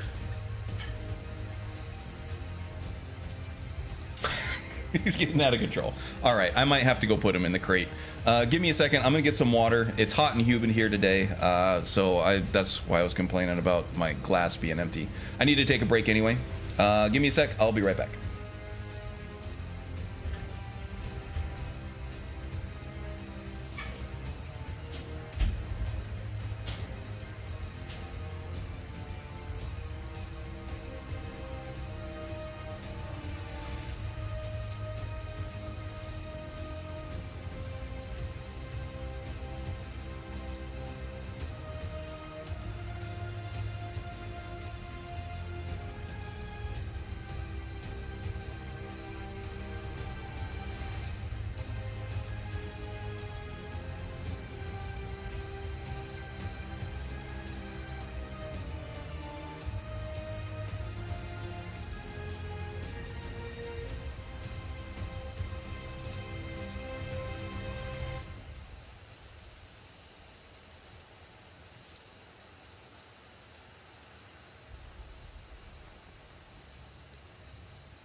Okay, forgot to mute the mic. Hope you didn't hear me farting.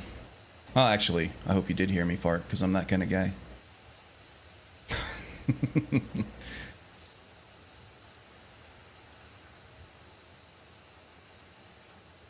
Oh, ninjas? Yeah, Magus was about to say that, yeah, because you got to have the marksmanship in there for some kind of offensive. We heard everything. You know? I'm sorry, and you're welcome.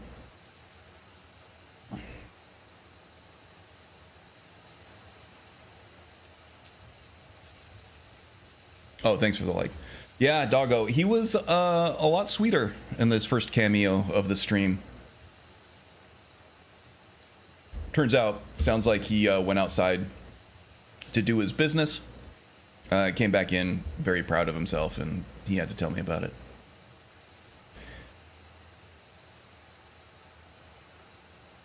It's okay, just more stuff to add to the trauma pile.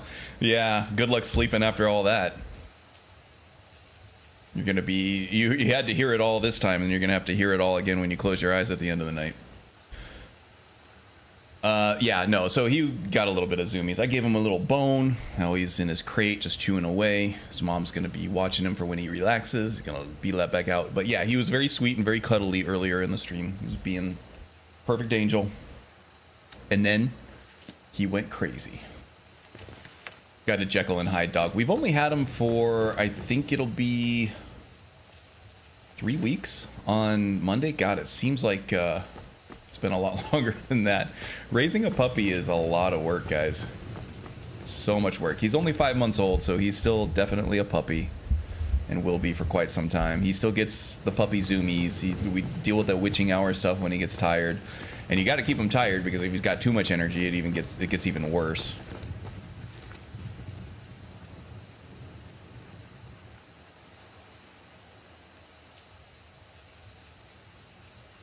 Hamar's Shame. I know where that is. Ralbathar, I don't think is too far away from here, is it? Oops, god damn it. The key binding that I have for Oblivion, which I played for like the last several weeks now, is I bring up the map with the same button that I have hotkeyed to my health potions. So now whenever I try to bring up my map, I just take one of my valuable ultimate health potions. So that's great. Oh no, Ralbathar's not anywhere close to here. I was thinking it was over here. I was thinking of something else. There's another big kind of dwarven ruin over here where you take on Orchendor that I was thinking of. It's not Ralbathar. All right. So we're not doing that anytime soon. Hamar's Shame's not really anywhere close either, but I got a bunch of stuff here in Solitude. Retrieve the golden ship model from Advar's house in Solitude. What time is it over here? 10:06. Oh, it might be a pretty good time to go do that. Might chill out for an hour or two, let everybody go to bed, and then we'll take him on. He's a pretty big puppy at 5 months. Do you know what he's mixed with? Beagle, obviously. Beagle. He was listed on the website as a retriever mix. And the vet said typically how you judge their final weight is you take what they were at 4 months and multiply it by 2. And I think he was like 21 pounds at 4 months. So he's going to be a fairly big dog at probably 40, somewhere between 40 and 45. Bathar Dams is what I was thinking of over by, yep, that was the one. Ralbathar, Bathar Dams, pretty similar sounding names there. Too many consonants for both of them.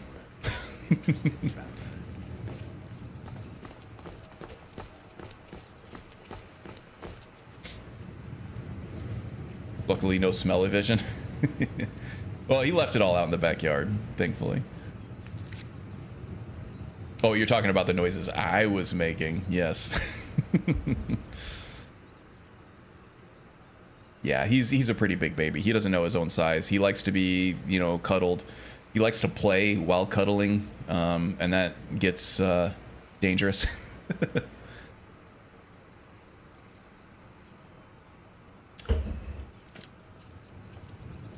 What artifact mod do I use? I'm using Zim's immersive artifacts for most stuff right now. I'm also using unique uniques, which kind of goes hand in hand with that. I've dabbled with things like Royal Armory, which I do enjoy. I just haven't added it back in. I think most people probably prefer Reliquary, and I might switch to that at some point. I want to do some Zims specific builds before I move on from it, though. Want to get the most I can out of it before I switch up mods, you know. Serana. Right behind you. Can you wait here? If you think I'm gonna let you have all the fun, Ah, you're crazy. Jesus. I'll let you lead ahead, but I'll be keeping an eye on you. So she's gonna follow me anyway, right? Okay, so she's eventually gonna get tired of waiting, and then she's gonna come find me. But for right now, we're good. Hopefully she doesn't grow impatient at the worst possible time. All right, let's go hit up Advar's house.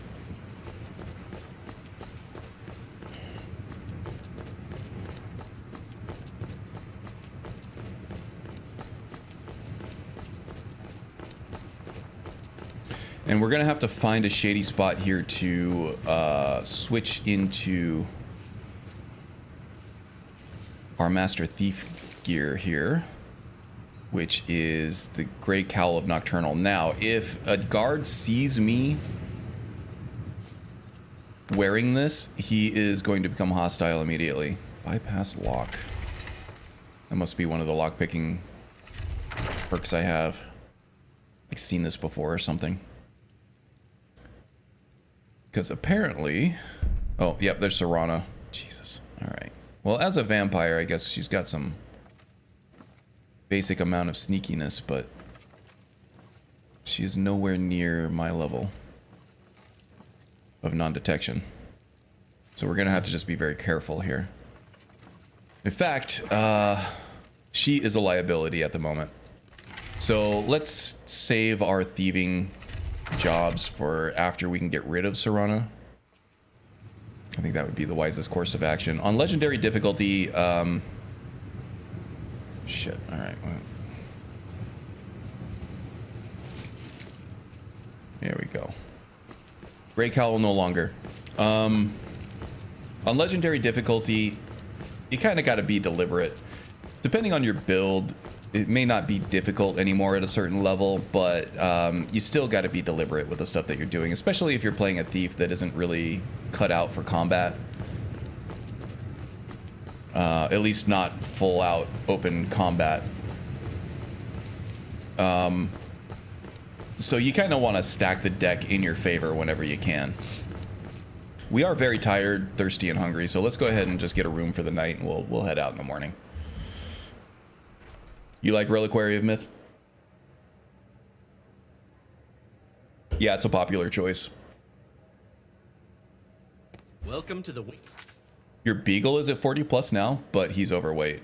He's such a brick. I liken him to a single... Yeah, is he solid? Solid but round somehow. My dad had a dog like that too. It's... For whatever reason, he looked like a little pudgy fat boy, but you picked him up and he was just... Yeah, he was like a rock.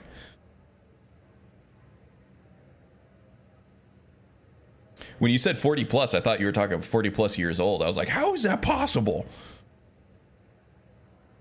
I almost got incredulous and hysterical at the same time. Because when that dude wants to stop and check something out, a very Beagle thing to do, he ain't going anywhere. Yeah, it's hard to make him keep moving. We're having the same trouble with the... Well, it's not really trouble. We like to get him out just to smell and everything. And then if we're making him get some exercise, I'll take him out in the backyard and make him chase something around for 30 minutes or whatever. But yeah, he does like to stop. He uses his nose on everything out there, and he is still so young now, and he was a rescue from off the streets too, so he's still got a little bit of nervous energy being out and about. So he does get scared, he gets distracted by smells very easily. Take a load off and enjoy the atmosphere. But he still loves treats though, which is another Beagle thing, so it's very easy to coax him to do pretty much anything, as long as there's a treat involved for him. He'll try to figure it out, which makes him very trainable. Costs a fortune to feed the guy, though. Sure thing. It's yours for a day.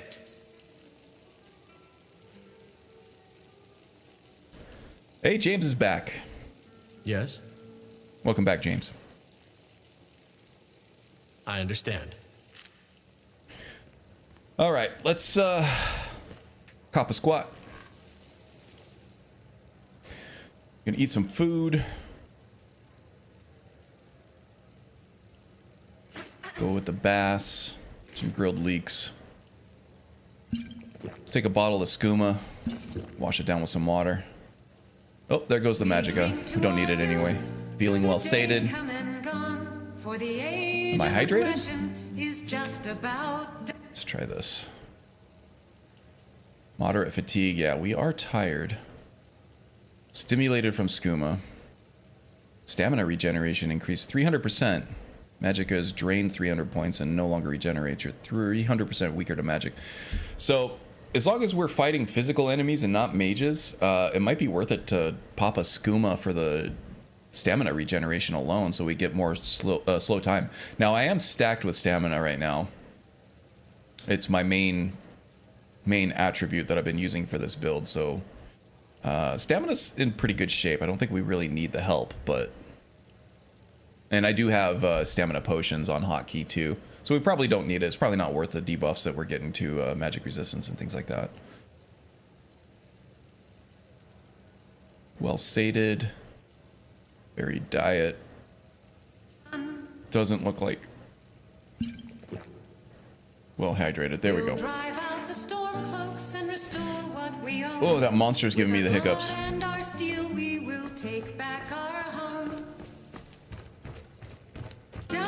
Oh man, the whole world is swimming right now. Yeah, collects many things, is a skooma user. It hasn't become a problem yet, but I like the potential that it could become a problem.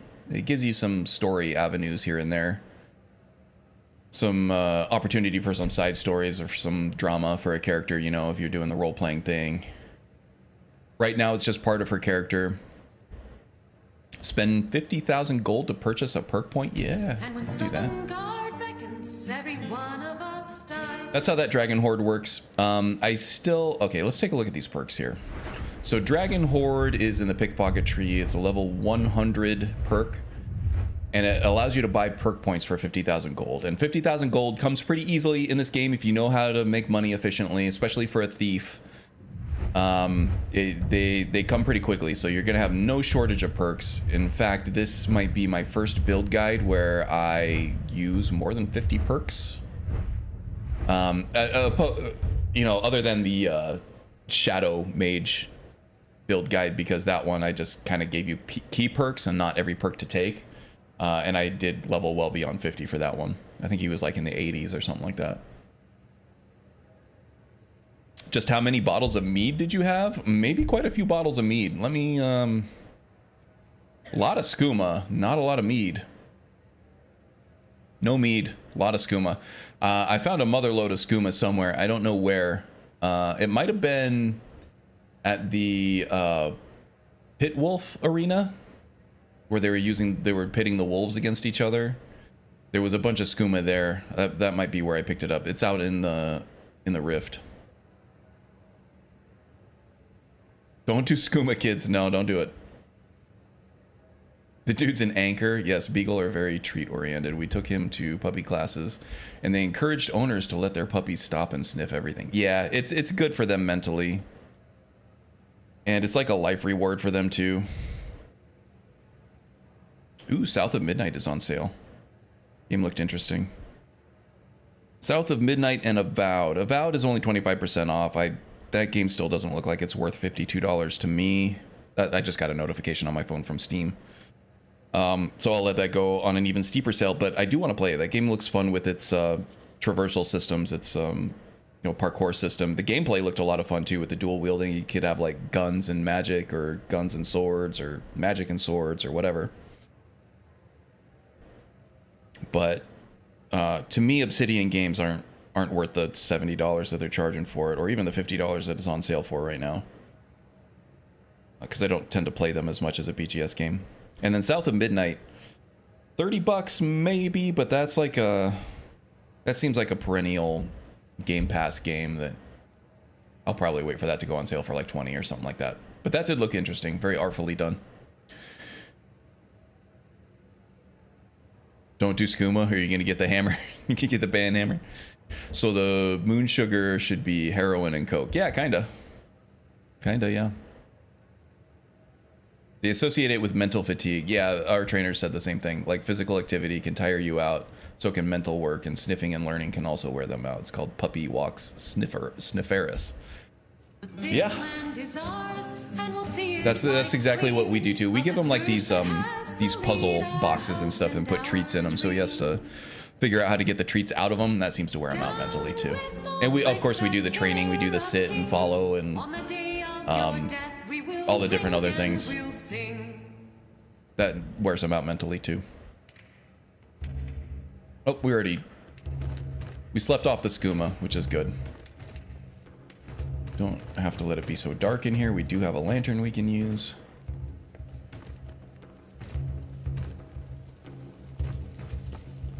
Funnily enough, in real life, coke leaves are harmless, but if you mix it with God knows what, then things get... Yeah, with a lot of other things. Like, everything... If you trace its what it actually comes from, almost everything comes from something natural, right? It's how we treat it that makes it bad or sometimes good.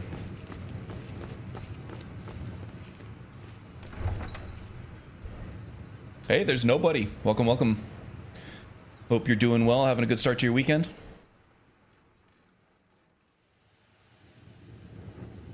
Auxiliary. Auxiliary. Oh, yeah. Did we join the Legion? I feel like we joined the Legion for some reason. Maybe they were paying or something. Paying us more than the Stormcloaks were. I don't remember. I have to go back and watch the streams. You're back home now? Awesome.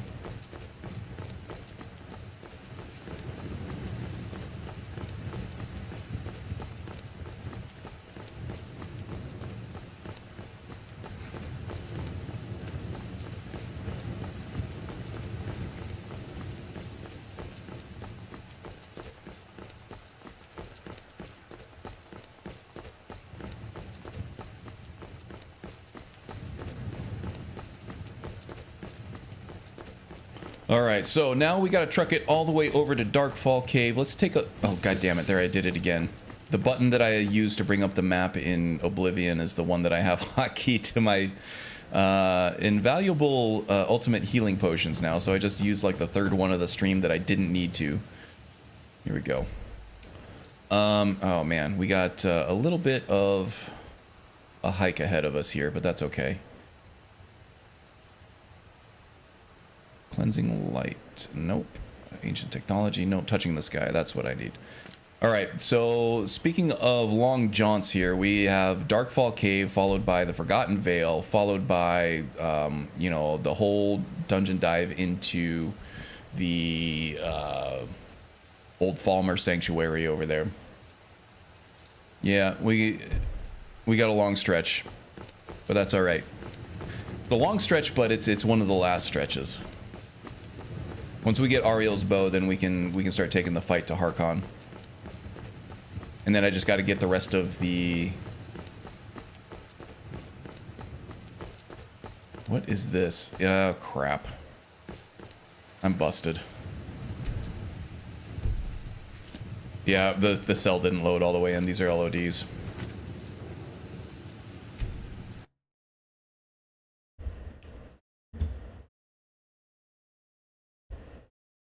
One of these days it'll be time for an overhaul of my modding list here. But today is not that day.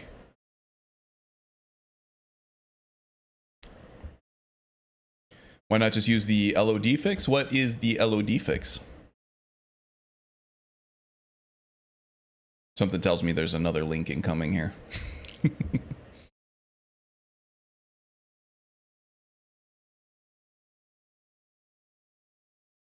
This is something I'm not aware of. I don't know if it doesn't work for me or not. I hope it works. It's something I'm willing to try. There it is. There's that link.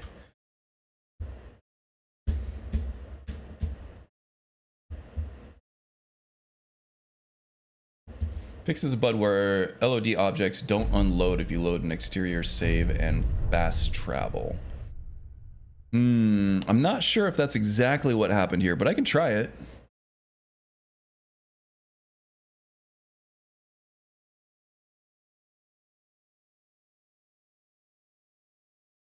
Yeah, I'll read up on this after the screen and see. The problem is it's completely intermittent. It doesn't happen all the time for me. It happens pretty rare, actually. If there's no reason not to have it, then I'll just throw it in there, but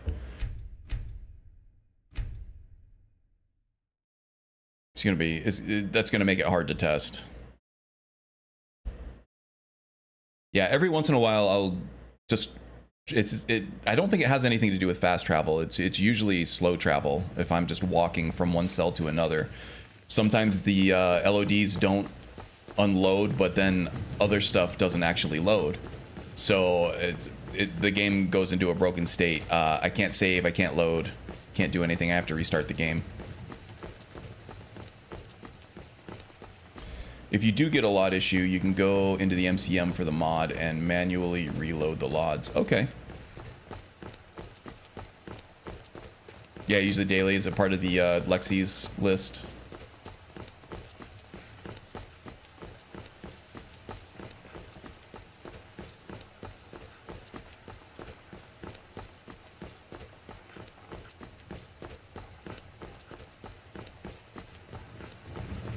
Part of hers, part of my own too. Okay.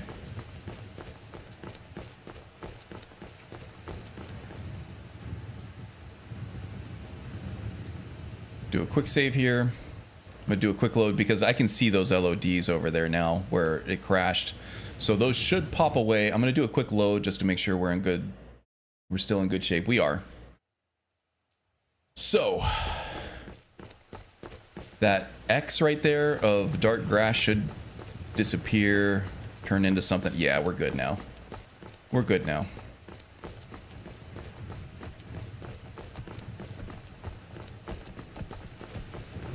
No dropped frames, Magus, so it's not on my end. It might be YouTube, or it might just be your side of the internet over there, but it's all golden over here. I haven't dropped a single frame all stream, which has been a while since I've been able to say that. Can probably even increase the bitrate now too. It's been so solid, but I don't want to jinx anything.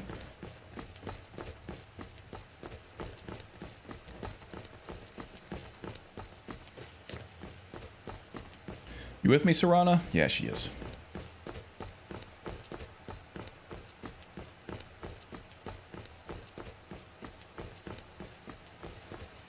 I wanted to go to Dragon Bridge, not the embassy.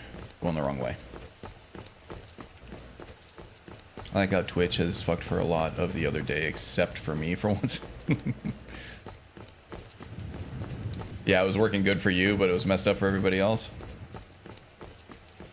Yeah, you gotta take those little wins when you get them, I guess.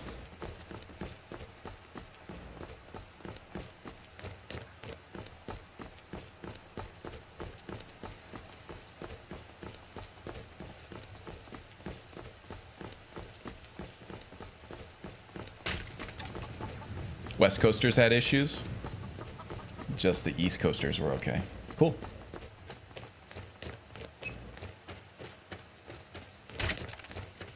So Wind was having trouble too, I'm guessing, if she was streaming that day.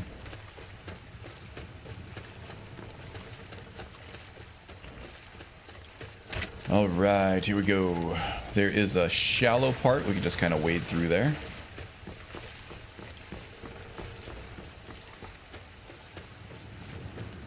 Do a quick save here now that we're on the other side of Dragon Bridge. We should have a pretty easy time getting back up to Darkfall there. There's going to be a bear, at least one bear, and a few wolves. Oh, there's a couple wolves right there. Hopefully those foxes, that fax doesn't scramble them before I can take them out. If it does, not a big deal. Oh, yep. That guy just got agitated. Let him settle. There we go.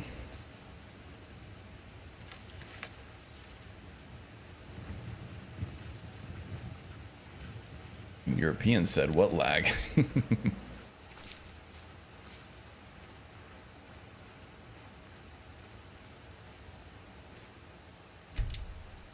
We recently did have fiber installed in our neighborhood, which is ideal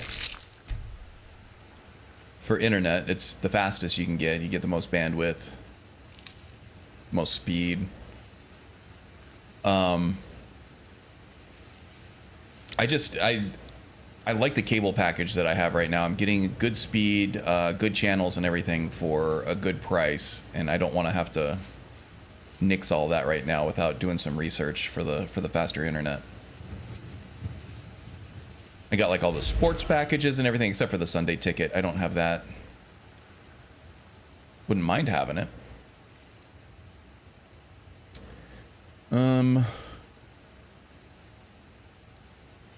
There is a bear around here. I just can't see him.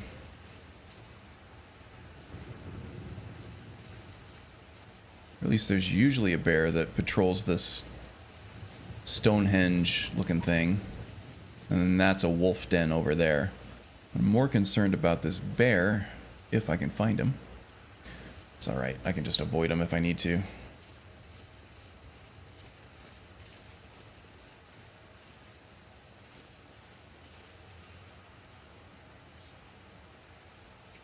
Serana, if you see a bear down there, will you let me know? She said, oh yeah, I'll just scream for my life.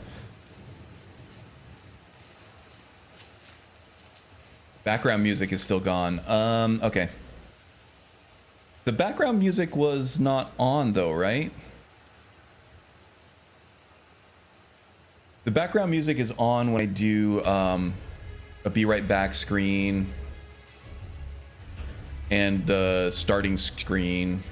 But in gameplay screen, I have it turned off because I was playing Oblivion, and Oblivion has a soundtrack. I can turn that on though. That's easy enough.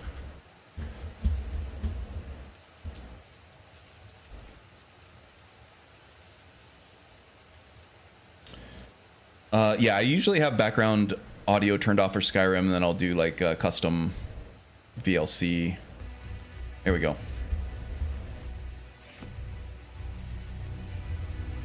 I just don't like to have two different music tracks running at once, and Oblivion had its in-game music running, so I turned off my own custom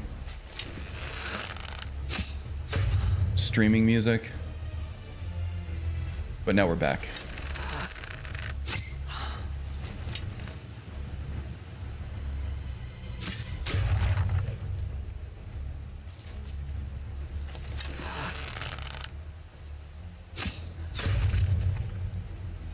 D's nuts?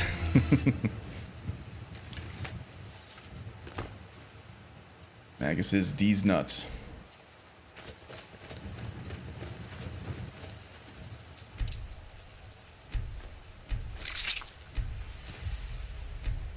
I think I still need to level smithing and alchemy a bit. I don't know that they're totally leveled up. They might be. It's been a while. Enchanting's good. Smithing's good. Where's alchemy at? Alchemy still needs a lot of work. Alchemy needs a lot of work. So yeah, definitely still taking all the alchemy ingredients I can find.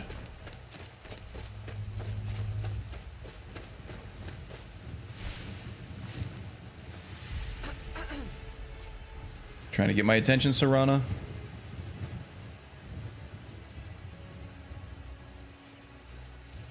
Okay. Just scouting the area for baddies.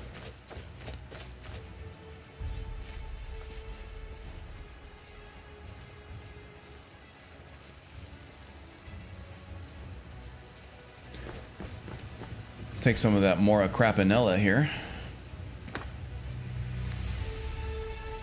Wait a minute. Why don't I have Darkfall on my map? Pain in my ass.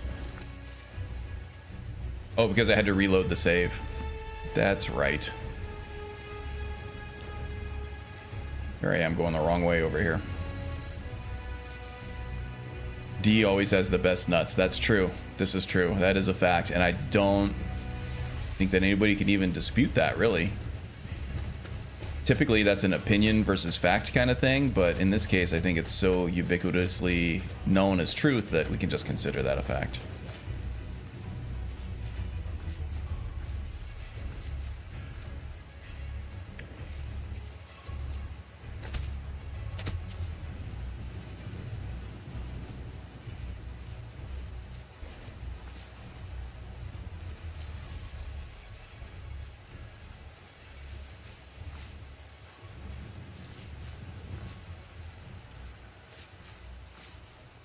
Yeah, it was off the entire time for the... I just saw that message, sorry. Yeah, the music was off during gameplay the whole time. It was just the intro and the be right back scenes that had the music.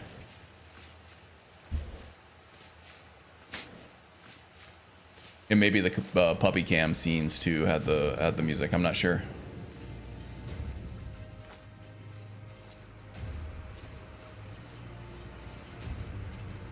It's one of those that once you like notice it, the silence is like deafening. Oh, that's a goat. Fucking goat.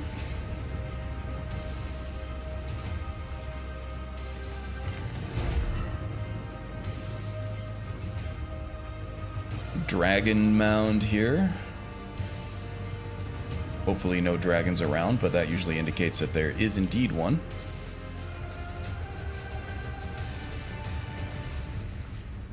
Let's take the high ground up here. A little bit of a tactical advantage against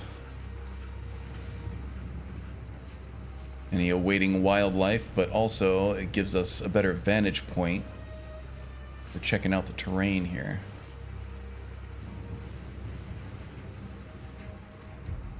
Okay, we got the orcish stronghold all the way over there. I hear a wolf. Oh, that is a saber cat.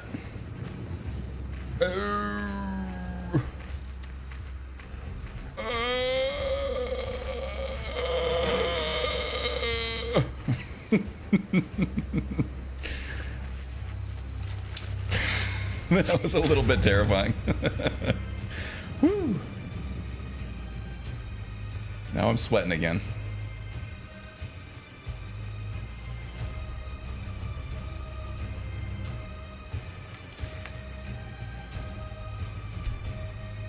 Definitely gotta take this guy's ingredients for scaring me like that.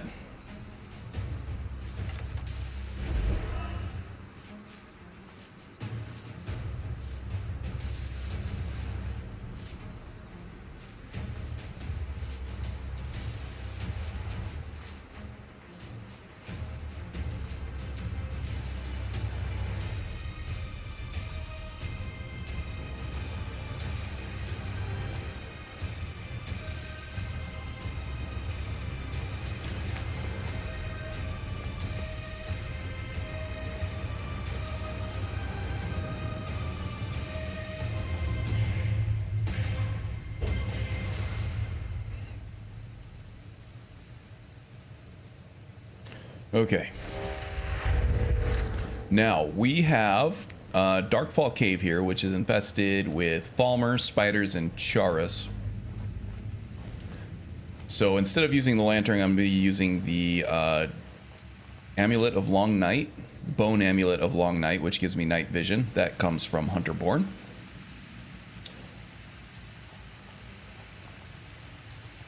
Falmer don't see well anyway, so the light probably won't affect them.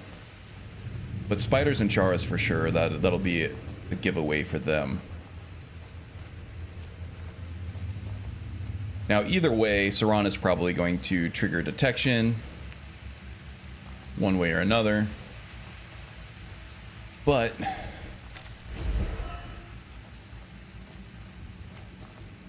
if we can just avoid that altogether, that would be ideal.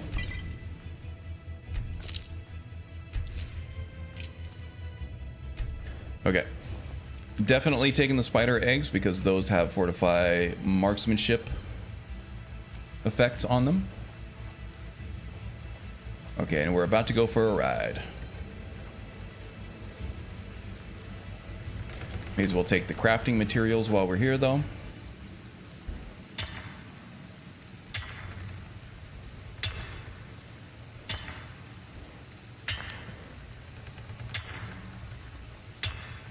Anybody got any fun plans for the weekend?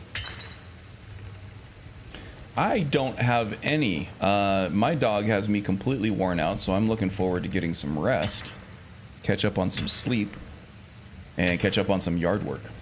I did manage to go get my hair cut last weekend, so that's good. I don't have the duck tail going anymore. The duck ass.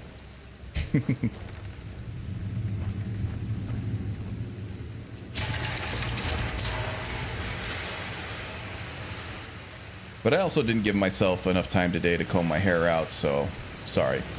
Not going to show you guys my scalp today.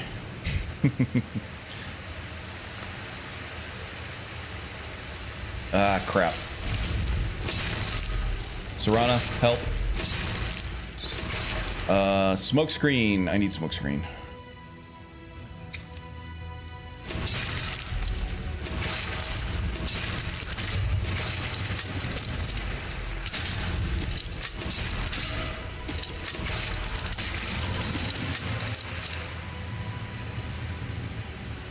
I see you over there.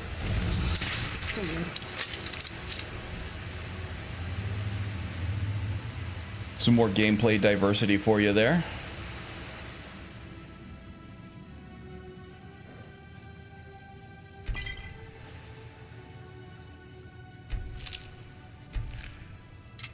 That's a gameplay combo I like to use. Is smoke screen. Smoke screen is obviously a once per day power that you get from Ordinator.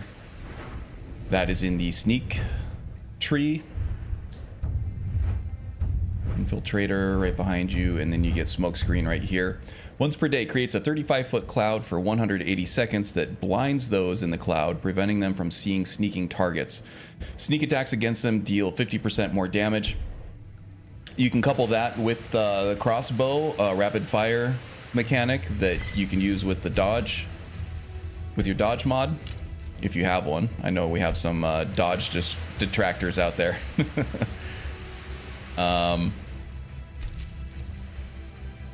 But then you get rapid fire crossbow bolts. You're not going to get detected. You get boosted damage on everything, and you get a cool smoke screen effect on it. It's very effective, very cool looking, very fun.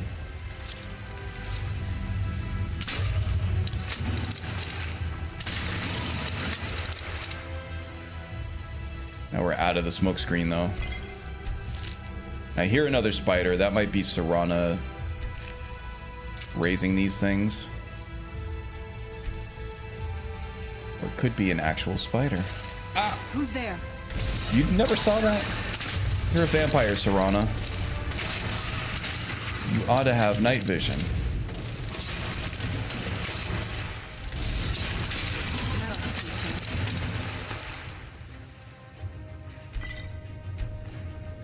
With Hunterborn, you can combine frostbite venom to more and more powerful versions of it, and it gets pretty strong.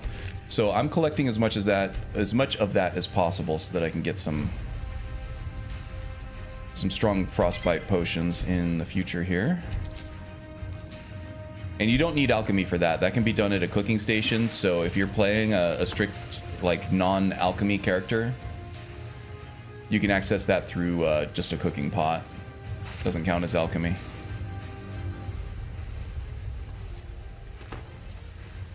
So many spiders. Yeah, I know, right? Too many eyes, you know? No real plans this weekend. Catching up with old friends is on the docket, though. Nice. That's always good. Been lurking at work. Love Hunterborn, man. Played for an hour today and never left a small portion of the Whiterun Plains. Yeah, it does add a lot to the game. The only drawback of it, in my opinion, is there's a bit of, it causes some script load. So you can feel the script lag when you have like when you activate like a dead animal or something, and it kind of converts it into a corpse that you can harvest. But other than that, I just really like it. It goes deeper than you think. I don't know if you've seen my Hunterborn guide on YouTube, but it has hidden quests in it that grant you powers that are very useful for sneak archers, which I'll probably be getting with this character as well. But then just the expansion of alchemy and different ingredients and stuff that you can get, it's kind of worth the price of admission alone.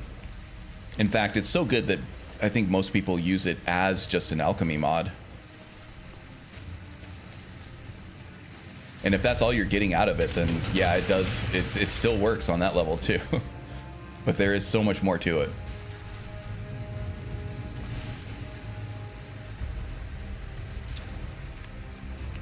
Glowing mushrooms are smithing potions.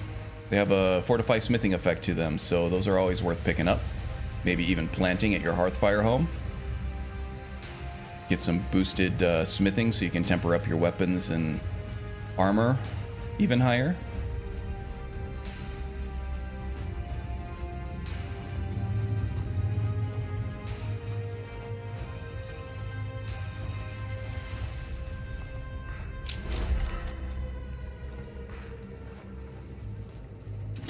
Okay, now there is a long way and a short way over here. The short way is behind this little lean-to over here. The long way is pretty much every other which way. I don't ever take the long way anymore, because usually by this time I'm These people. I'm ready to get through the Dawnguard quest line. Want to set up camp here? It can be a real pain in the ass to try to find your way around Darkfall Cave. This thing has a lot of winding corridors that look very similar, so it's easy to get lost. But if you take the short way, you'll get right into the Forgotten Vale really quickly. And on your way.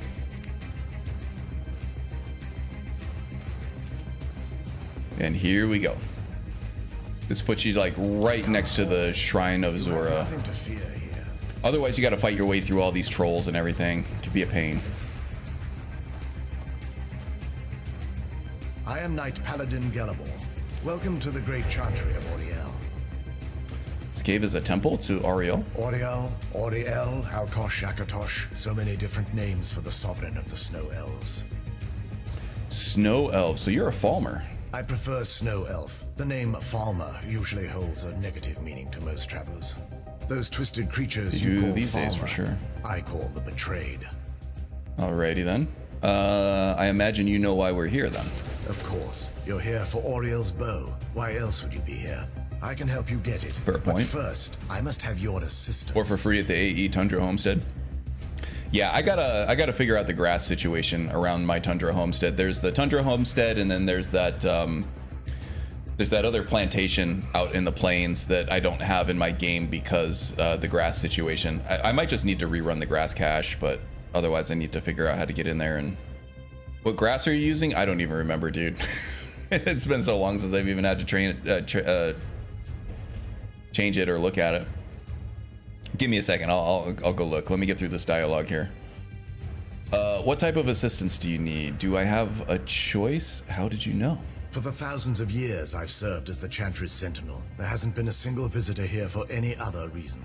They request Oriel's bow, and I request their assistance. Is it from this setup? It's been Yeah, repeated it's so from the many old times. Novus. I can't imagine it any other way. I've always wanted to roleplay a full beggar. That would be interesting. Where are you gonna get your begging mechanic from? I need you to kill Archcurate Vertha, my brother. You want me to kill your brother? Why? The kinship between us is gone. I don't understand what he's become, but he's no longer the brother I once knew. It was the Betrayed. They did something to him. I just don't know why Oriel would allow this to happen. So what exactly did the Betrayed do? They swept into the Chantry without warning and began killing everyone without pause. Then you'd likely need to regenerate everything from X-Law Gen, Grass Cache, and Dindalod 3. Ah, jeez. Yeah, okay. And that's what I was afraid of, and that's why I haven't done it yet. Stuff for AE versus SE versions, both 1.6, 1.5 with AE content. You need to update and possibly patch afterwards. Yeah, okay. The Chantry was a place That'll of be peaceful something I do worship. later then. I led a Maybe when I small have to group of redo everything. paladins, That's a lot. But we were no match for the Betrayed's sheer numbers. They slaughtered everyone and stormed the inner sanctum where I believe they corrupted Vertha. You don't even know if he's alive. He's alive.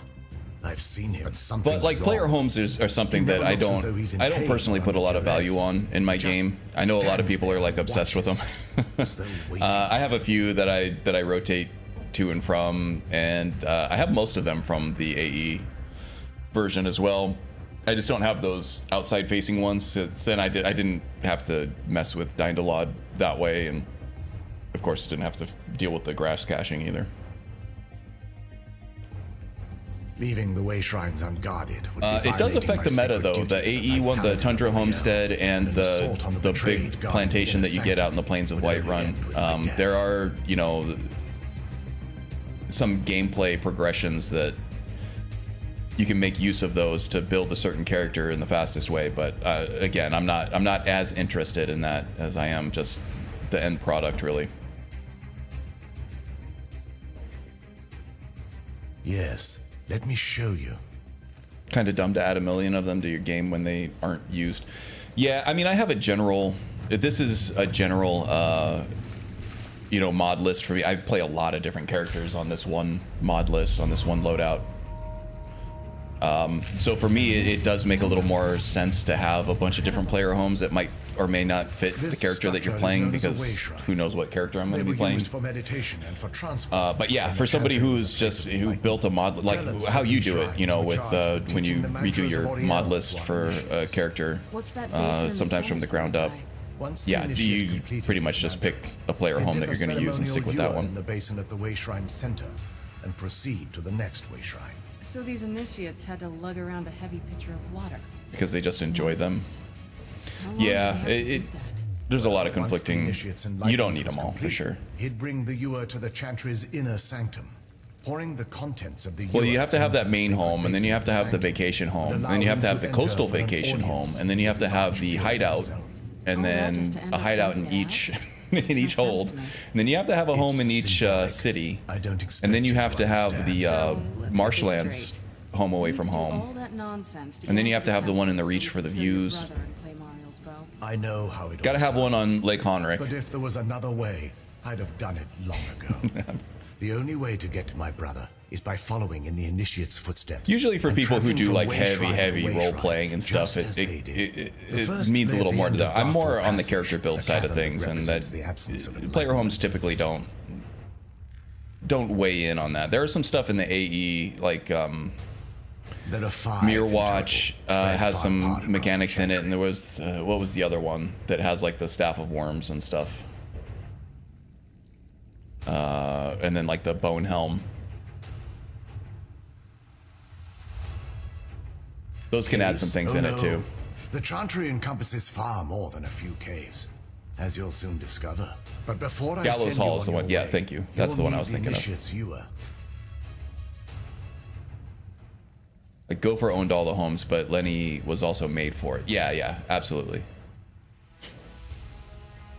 So I need to fill this at each way shrine. Once you've located a way shrine, there'll be a spectral prelate tending to it. They will allow you to draw the waters from the shrine's basin, as if you've been enlightened. I'll be off then. This may be the last time we're able to converse. If you have any questions before you leave, I suggest you ask them. Otherwise, all I can do now is grant you my hopes for a safe journey. Oh, I have one more question. Who is your barber, and do they do Argonian feathers? Because your hair is looking fantastic, buddy. For how many years, centuries, eons you've spent down in this place? Man. That cut is looking sharp, buddy.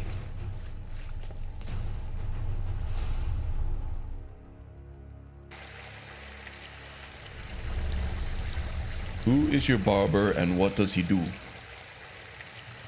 That wasn't as unpleasant as I thought it would be. Kind of soothing, actually. I feel a little Terrible, more terrible alive. reference.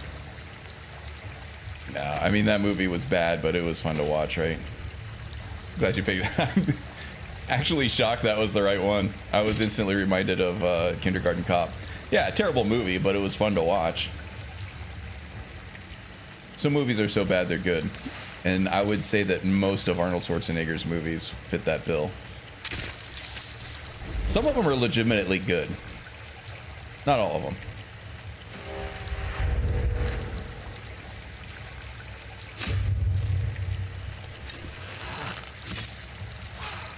One more shot.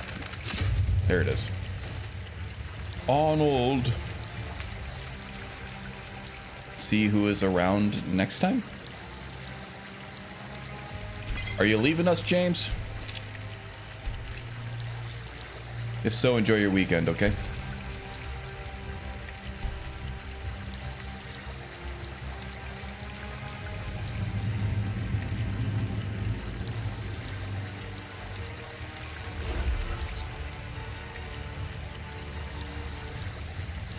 thought I saw movement over it. Yeah, that guy just flew out of that Falmer hole.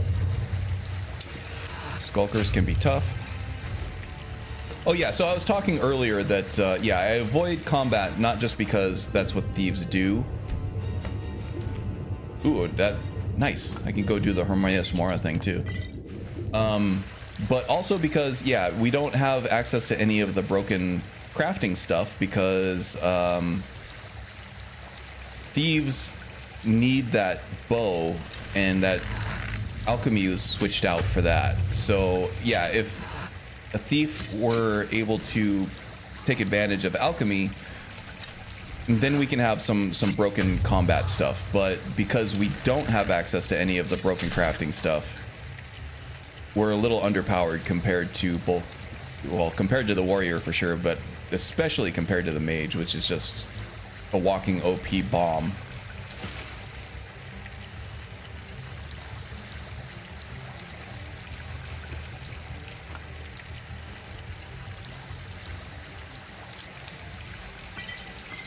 So without those overpowered crafting systems, we're kind of just left with unique items that we can find that are untempered and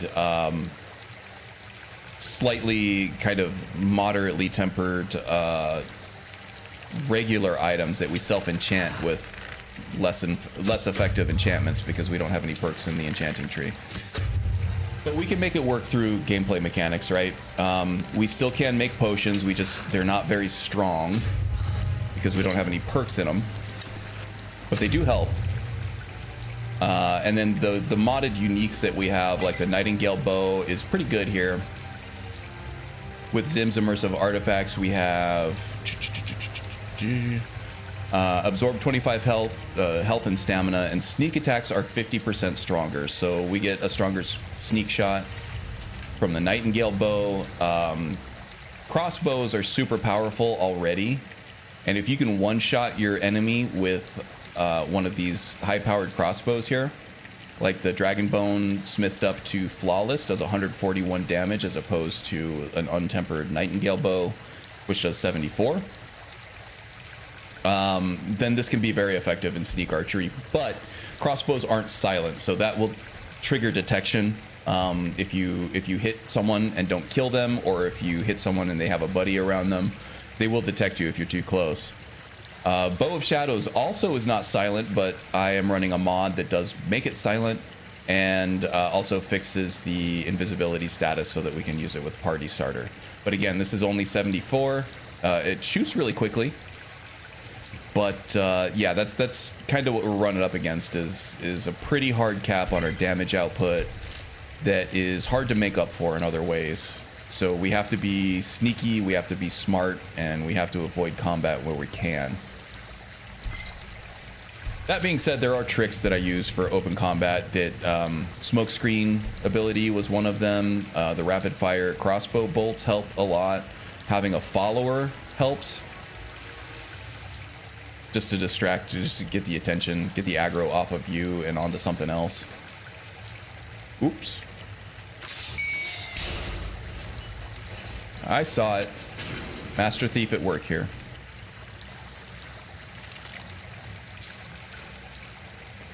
Hey, there's the wind. There's the wind. How you doing, wind? Hope you're doing well. Good start to the weekend, I hope. Skulker, one more shot ought to do it. There we go. Also the fact that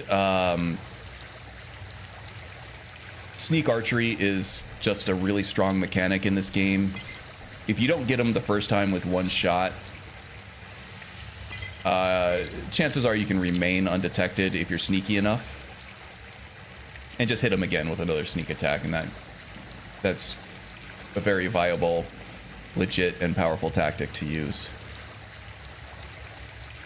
But yeah, Looks like these Falmer the here to thief, stay. out They must of be that all place of the behind three the trade. basic build archetypes in Skyrim, is definitely the weakest in terms of just pure damage output out of all of them. The assassin will be much better because the assassin does have access to alchemy. And that guy's going to be powerful as AF.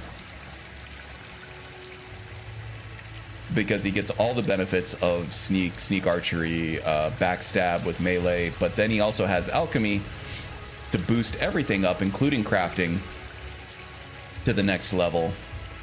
Not to mention all the poisons, the paralysis, and everything that he has access to. Oh my god. Charis everywhere.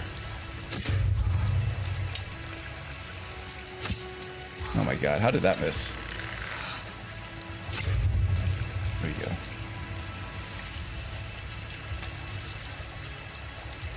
Just got home from a late breakfast. Oh, awesome. Did you go to a diner or something?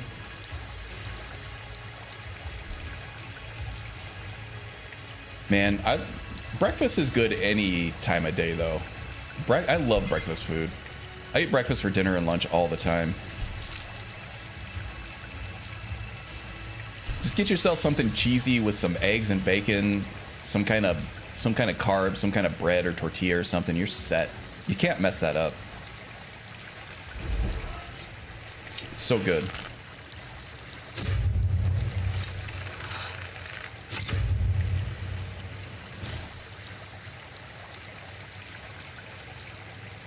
And now I'm hungry. This happens every stream. The wife mentioned sushi today. We still hadn't had sushi. We were talking about sushi a week or two ago, and how I was going to try to talk my wife into going to get some.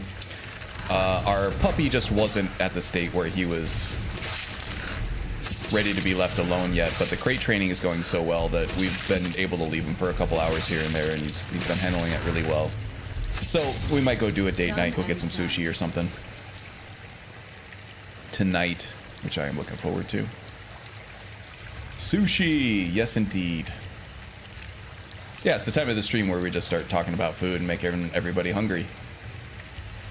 And entice everybody to make bad food decisions. That's what we do. Actually, sushi is not a bad food decision. Sushi's pretty good. A lot of clean nutrients in sushi, just clean protein. Ah, yeah, here's one of those, the different ebony weapons, the CL's one that Haster posted. I was like, I'm pretty sure I have this hammer model in my game already. It comes from Immersive Armors, and they're just calling it the Falkreath hammer, the Falkreath Warhammer. Looks cool as hell, honestly.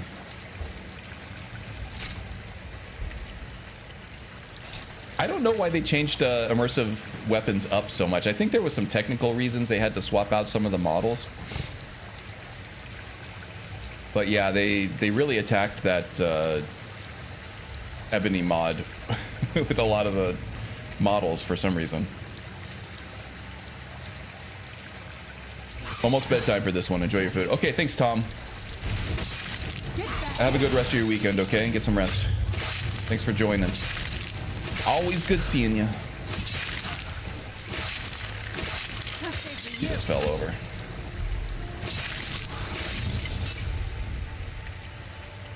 Oh, he's still around. Okay.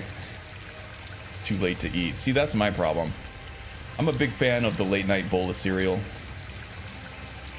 I'll just go raid the cupboards, and usually for whatever reason, I crave a bowl of cereal late at night.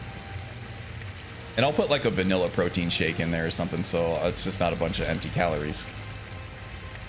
And that usually, it keeps me a little more satisfied throughout the night, but yeah, I get hungry late a lot. But typically I don't get hungry in the morning. So my eating window just kind of shifts a little bit later than most people, most likely. Okay, this can be a little bit of a labyrinth too. There is a way through this.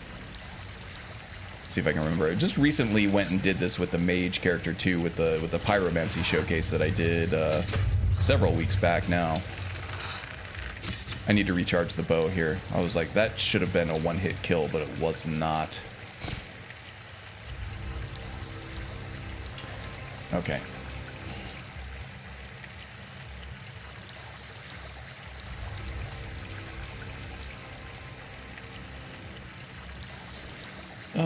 Yeah, we'll use the little ones.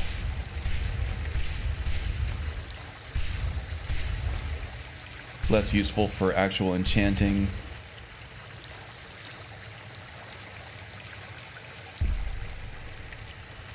Dead Falmer up there. Dead something up there. Oh, it's just a skeleton. Okay, this I believe is trapped, so we'll disarm the trap first.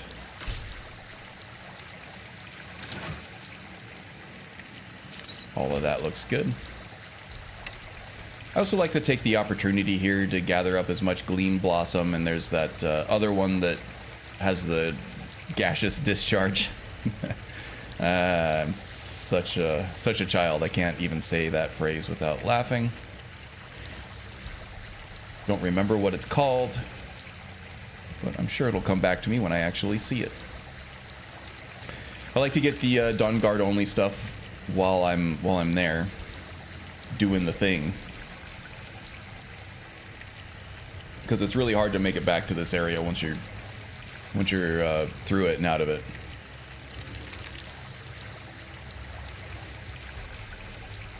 And it's not super likely that I'll be using these in any kind of potions that I'm going to make use of regularly, but just in case. It's better to have it and not need it than need it and not have it. Oh, I heard him. Now I see him. Okay, let's wait for Ambush Predator to come active. Look up in the top left. There it is. Ooh, a Night Prowler. This guy's gonna be tough. Third shot is a charm? Indeed.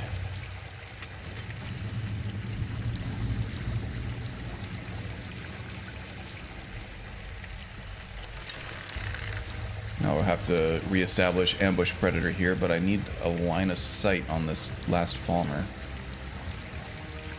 There he is.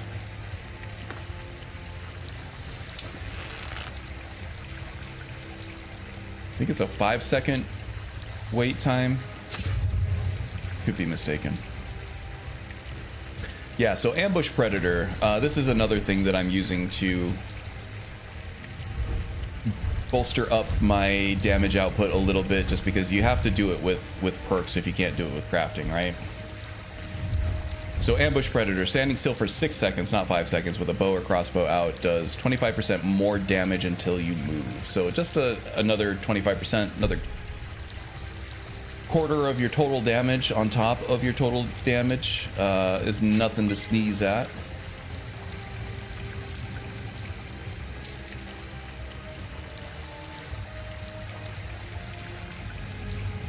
I don't know why I'm walking around this when Serana's just going to trigger it anyway.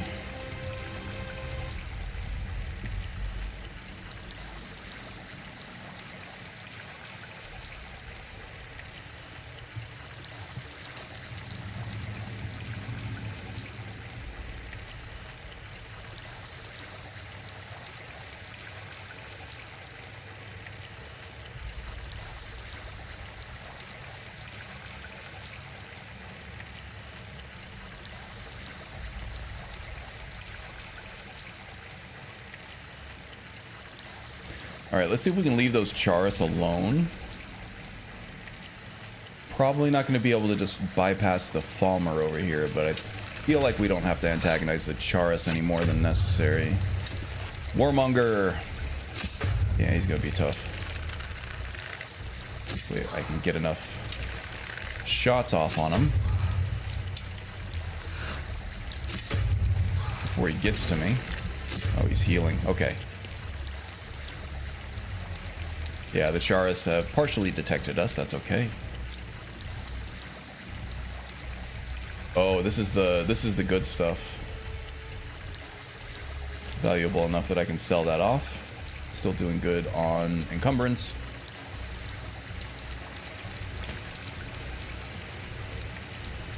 Oh, here's one of his buddies. Looks like a regular Falmer though. Let's wait for Ambush Predator. There it is. And a boss chest. How about it? I like all of that. Ooh, another Falmer. Okay, Ambush Predator. 1,000, 2, 1,000. I'm not gonna make it.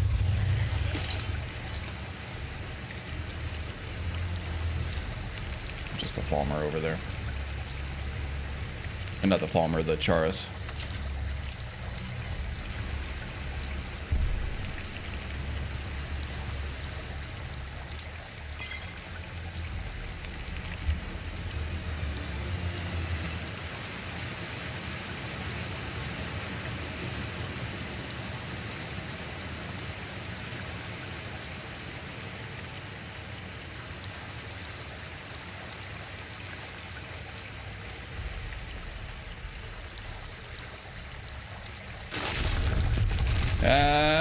Okay.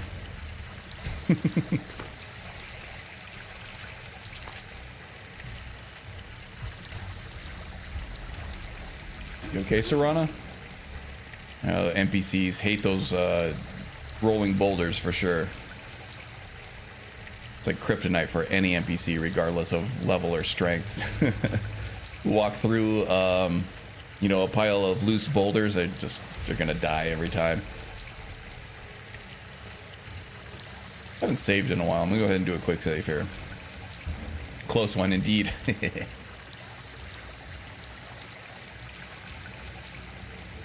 Usually most traps like tripwires and other pressure plates and stuff, they're set up so that the trap will hit like a couple steps beyond the trigger.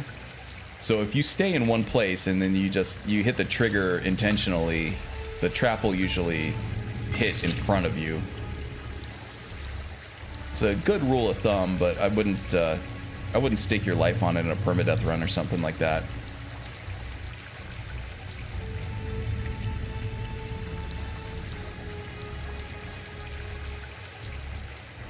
What they're trying to do is they're trying to get you to trigger the trap and then walk into it while it's active. Chains and traps. Be careful here. Whatever's on the other side of this, I only wanted to keep it there. Probably a Veil Saber Cat. Yeah, called it. Impressing absolutely nobody, because we've all been ambushed by this Saber Cat. Probably dozens of times at this point, if not more.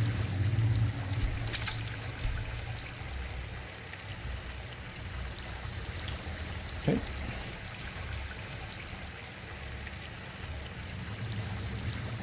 Yeah, what are these called? Poison blooms. That's what I was trying to think of. Not the ones with the gaseous discharges. Is what I called them before. Poison bloom.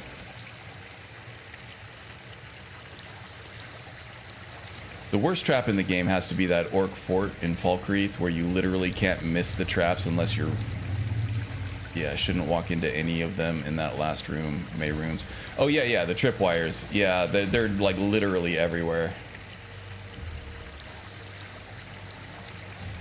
I mean, it probably worked on people like the first time through, but it's just a giant grid, right? There's something similar in the in Solstheim, where you go to the Morag Tong headquarters and there's just all those pressure plates all over the place, but they're fairly easy to avoid if you just go around certain pillars.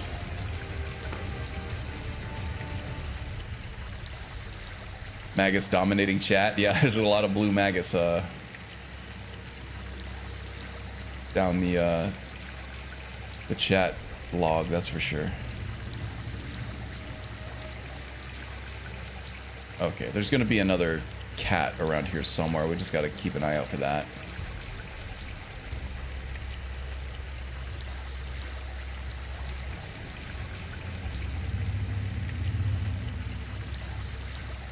Oh, veiled deer. Right in the butthole. Sorry, bud. I need your ingredients, though.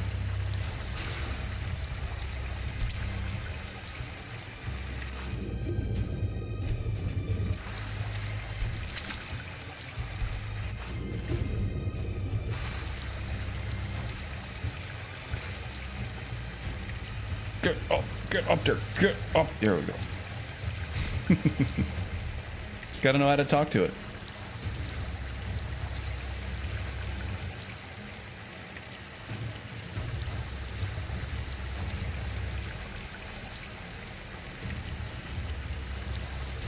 We all know better, Magus. Oh man, domed him. Nice. It's like that one was already pre-injured by, must have been a saber cat or something, unless it just took a fall. Oh, I'm sorry. Man, now I feel bad. Look at this one deer is like checking out his dead friend. Man, that's terrible. I feel awful now. I was like, ooh, easy ingredients, and then he's like, what happened to my friend? Wake up.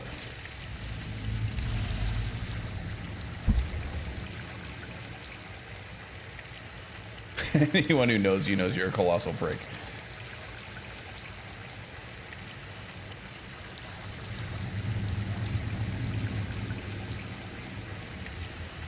If there's a trap, I'll trip it even if I see it right in front of me.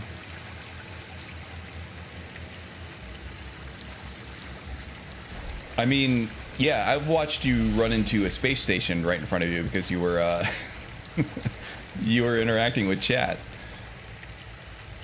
Didn't realize that you were still going full speed ahead and just clunked right into a gigantic space station that was impossible to miss. It's part of the fun.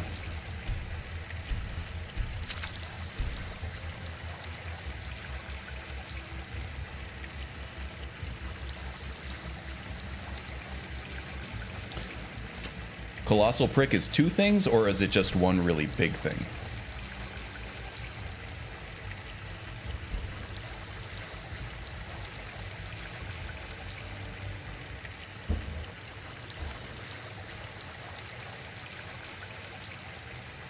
That's the brain teaser for the day. There we go.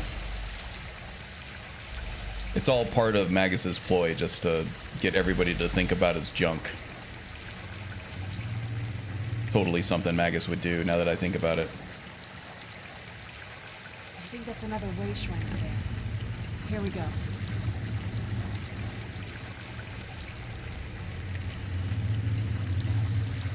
You gotta admit, though, you're thinking about it now, aren't you? So it worked. Welcome, Initiate. This is the Way Shrine of Illumination. Are you prepared to honor the It could mean two mantras of things, but of course the first thing I thought of was one thing. Of course. Enlightenment? Then behold Ariel's gift, my child. May it light your path as you seek tranquility within the inner sanctum.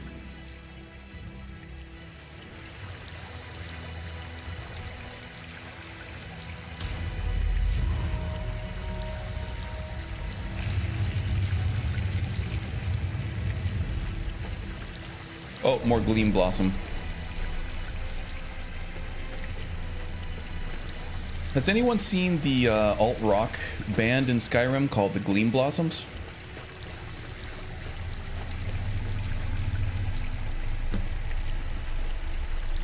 I'm thinking of the Gin Blossoms.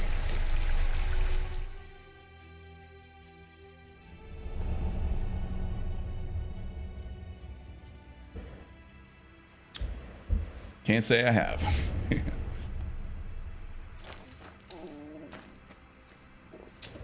Okay, we don't need the night vision here. Plenty bright enough already. We are a little peckish, a little thirsty, so we can take care of that. I should have filled up my water skins in Solitude before I left. I'm gonna have to make those last a little bit. Soul Husk, we're not gonna eat those unless we have to. That ought to keep us satisfied for now.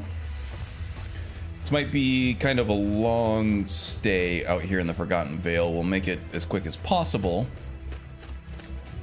But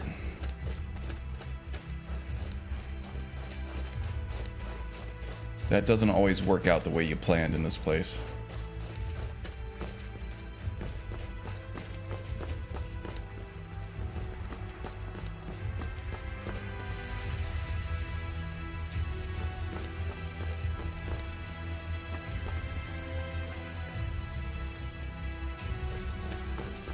This is incredible.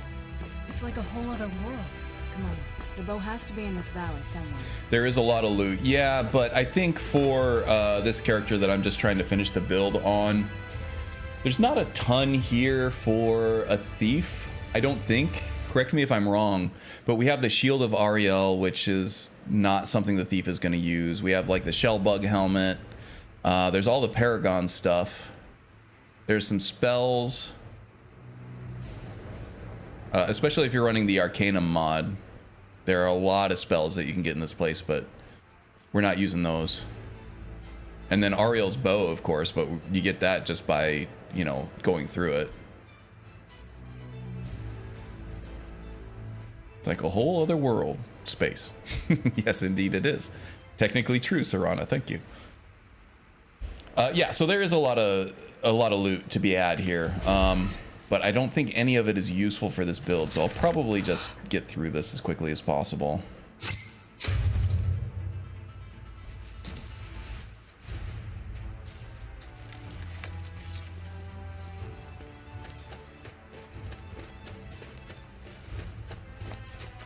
I think I've got enough of these Gleam Blossoms now. No, maybe I'll get that one. Maybe I'll get this one too.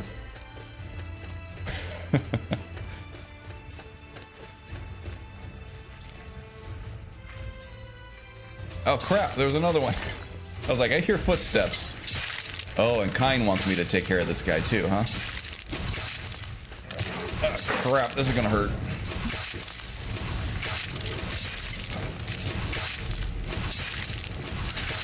That'll teach you. There goes one of them. Alright, and Serana raised the other one. Okay, good.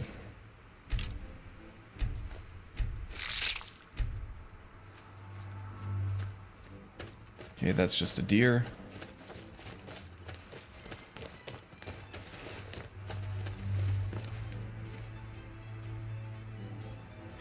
I like that Serana covers her head in the daylight, but her bosom seems to be okay with it. Yeah, the cleavage is protected magically somehow, I think. Damn it. Oh my god, Saber Cat's everywhere. It's the third one already.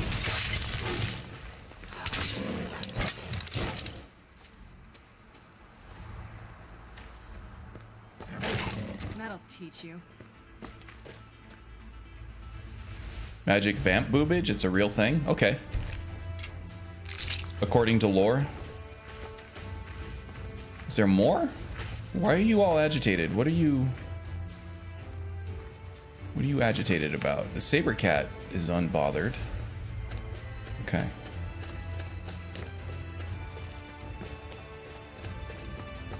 Lore, yeah, lore, that's it. Who doesn't love magical boobs anyway, though? I can't say that I don't love them. That would be a lie.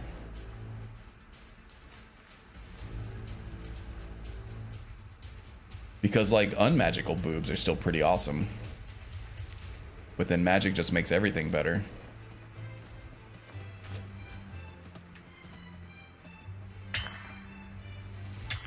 Are they magical boobs? I think they're more like technological boobs.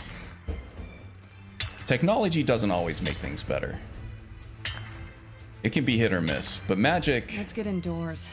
Or depending on who's cave. wielding it, Anywhere, is just out of this. usually pretty ideal. Is that another one of those way shrines up there? I wonder where this one goes. Welcome, Initiate.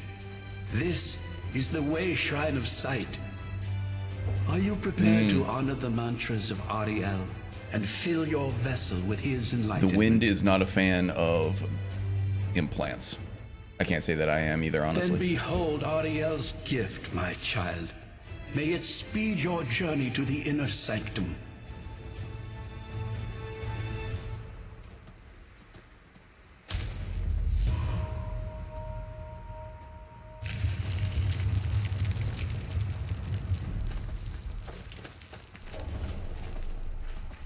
Not sure if I consider implants magical, more enhanced, so resistant but not immune. All right.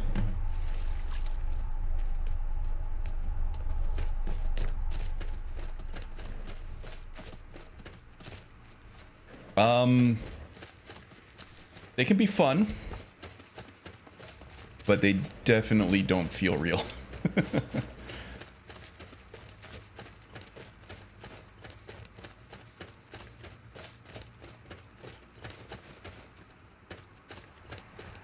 Still pretty good though.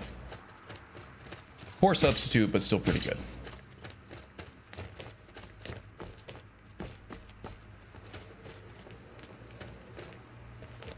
Some feel very real. I don't know. I don't know. You can always tell the difference.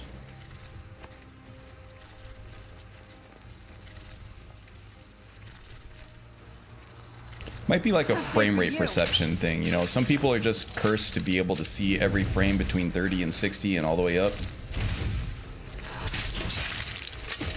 Crap.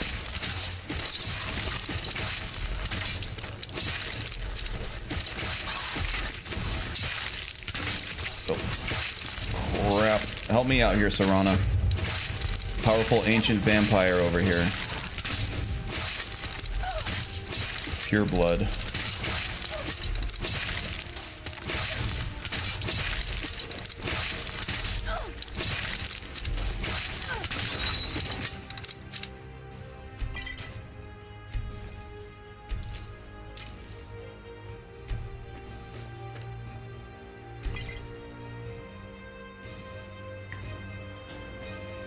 Some definitely fooled you.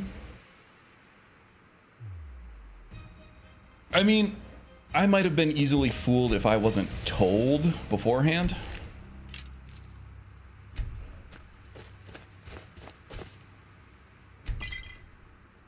But I've always preferred the real ones. Regardless of size, shape, and whatever else.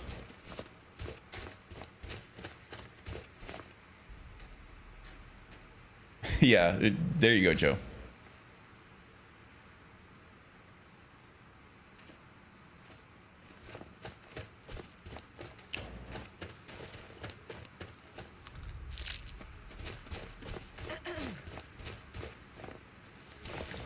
What do we got here? Gold ore. We could definitely use that. Everything counts toward that 50,000.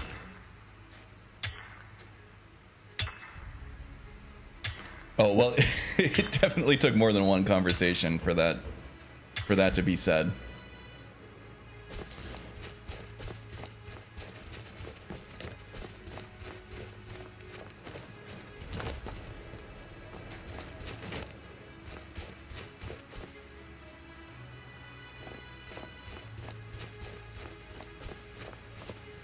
Yeah, they're all fantastic. They're all great.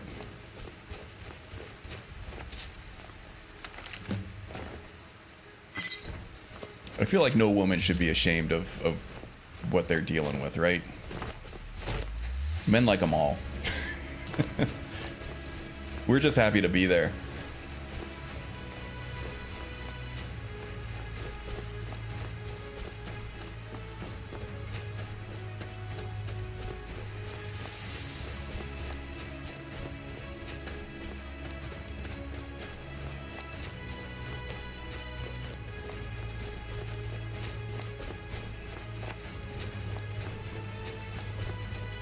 Weird to say anything at all. Well, you know, conversations get flirty sometimes when you're dating.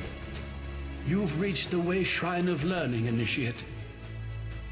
Are you prepared to honor the mantras of Ariel and fill your vessel with his enlightenment? Ariel bless you, child, for you are a step closer to the inner sanctum and everlasting wisdom.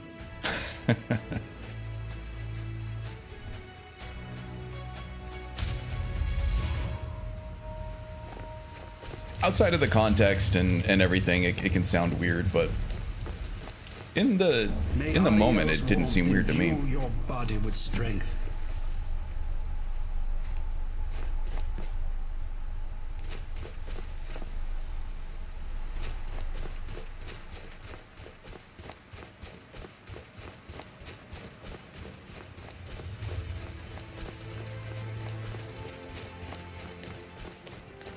Leave some flirt for the rest of us, indeed. Okay. We've got 2 left here. I'm already 6 minutes over my window. I feel like we could get the second to last one here. That last one is kind of a journey away, so we'll probably end the stream once we get this 4th one.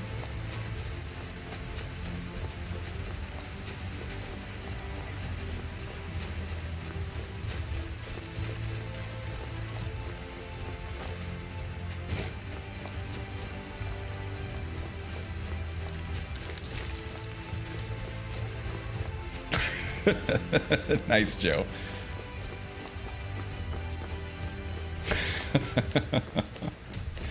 That's good.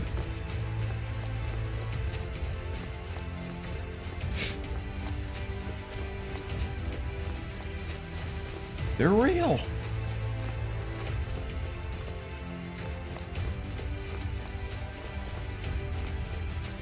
If we open that one, we'll be able to move around this valley a lot faster.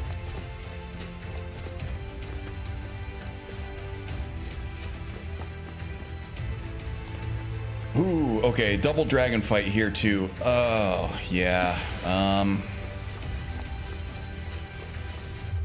All right, I think we kind of have to do the double dragon fight. All right, so let's do, we'll get this one way shrine, we'll do the double dragon fight, and then we'll call it a stream. How about that?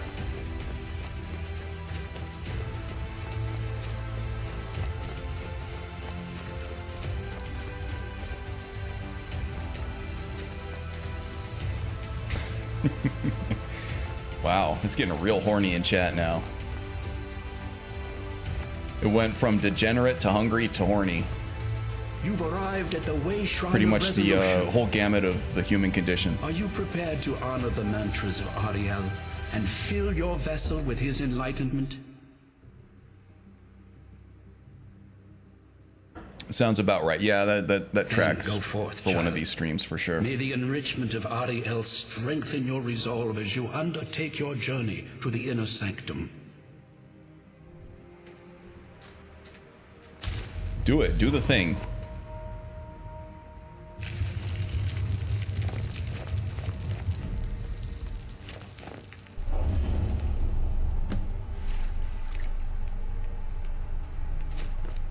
No mods. No body mods. Nice. Okay. This is going to be a tough fight. As I was saying, in terms of damage output, the thief is the weakest of the basic build types, right? The warrior didn't have any problem with this because he had, you know, enchanted gear and stuff that, well, he had Spellbreaker first of all, which pretty much negates any of the breath attacks. But he also had a huge health pool. He had Dragon Rend, and he had a lot of melee damage that he could dish out in a very small amount of time. The mage was just overpowered in pretty much all aspects. He could just sit back, let his conjurations handle things while he just shot extremely powerful laser beams and, you know, flame cloaks and explosions all over the place all the time. So it wasn't a problem for him. For the thief, especially in open combat, we're not going to be able to make use of sneak attacks so much. We do have the benefit of Serana with us. We don't have a follower. We pretty much are just going to have the raw damage from our crossbow, which can be helped with, you know, rapid firing this with our dodge mod, being able to cancel the reload animation. I think I might have, I don't even have any fortify. Oh, I have some true shot, elixirs of true shot here, which we could use. Definitely want to use the elixirs of resistance here. We do have resist fire, resist cold, and resist magic. We'll be using those up, so that'll be fine. We do also have Dragon Rend that we can make use of, at least to knock them out of the sky and get them to where we can shoot them. And if Serana wants to conjure something up, she can do that as well. All right, let's do it. No time like the present. Let's get Dragon Rend ready to go here. We're as you Take a couple pot shots.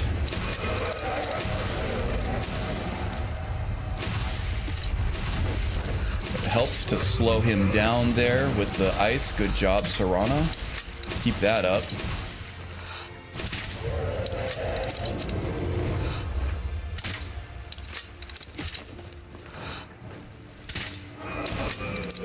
I just had a ridiculous thought.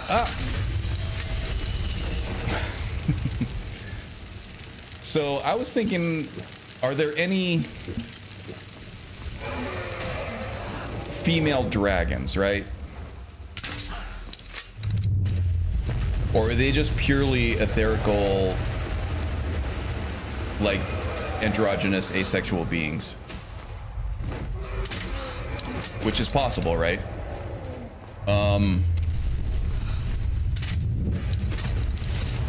Oh man, he is popping through that ice. And then I was thinking, like, how would you be able to tell between a male and female dragon? Because they probably don't exhibit the same differences that humans do, with like the voice and musculature and everything, because that's not typically how reptiles in the real world manifest their biology.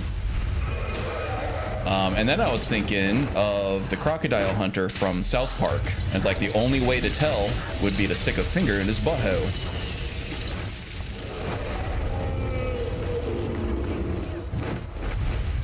So now I'm thinking about a crocodile hunter playthrough where his whole thing is sneaking up on dragons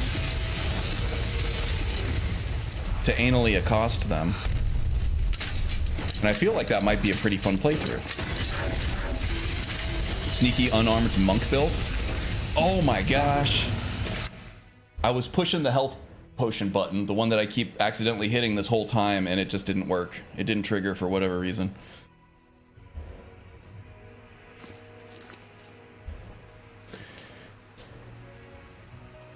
Double Dragon, BGS should made one blue and one red. Lost the opportunity here. Yeah, they're both kind of red.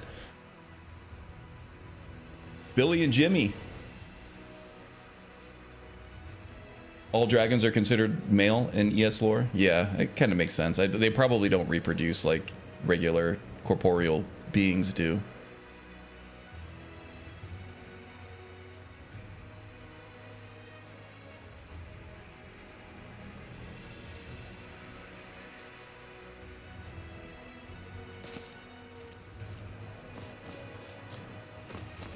I swear to God, I was hitting the hotkey for that health potion. It just never happened. Let me just make sure. Yeah, it's hotkeyed. You're not getting the best of me. Oh my God, I can't believe I landed that shot. There we go. She's slowing him down now. Take some pot shots at him here.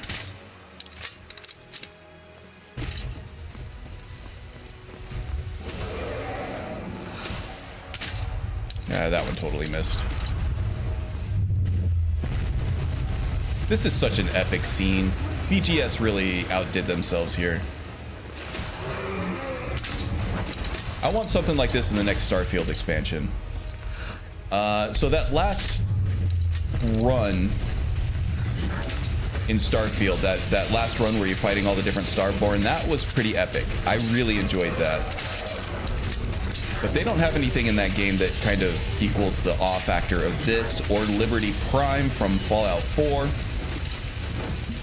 There we go. That finally went through. It doesn't seem to be triggering my hotkey while I'm mid-roll, which I think is fair.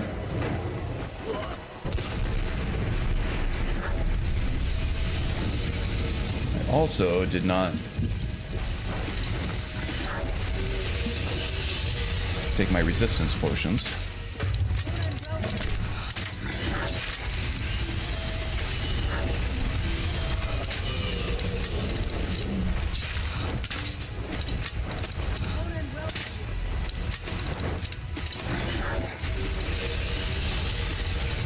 So some of the most awe-inspiring moments, I think, from BGS games. I started with Oblivion, so let's start there.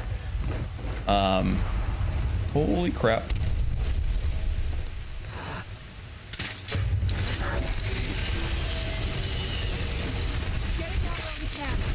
Was, of course, the Mehrunes Dagon appearance, and then subsequently Martin turning into, or invoking the spirit of Akatosh to take Mehrunes out in the Imperial City.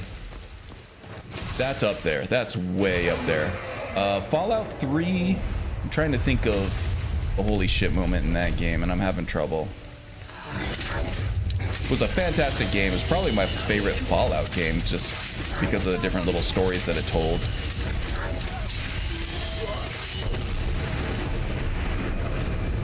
I feel like my Dragon Wrench shout is not affecting these guys. Because it's Fus Roda. God damn it. I reloaded the save. I was not Dragon Rending them at all. I'm not gonna die like this. I feel like my, yeah, potions wore off here.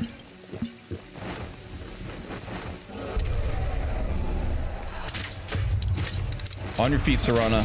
I need ya. Still doing good on bolts here.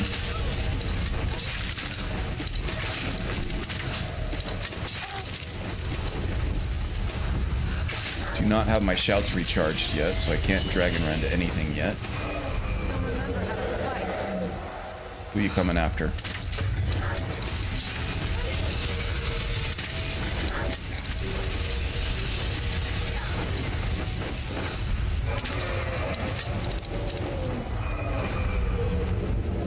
Ooh! Right on top of me. Feel like my dog did that to me last night.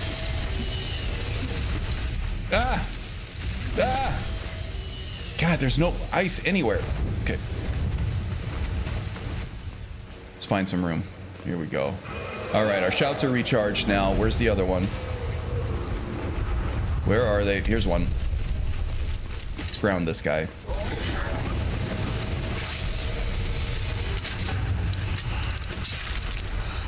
Need to shore up my resistances now too. Oh shit. I did not mean to do that.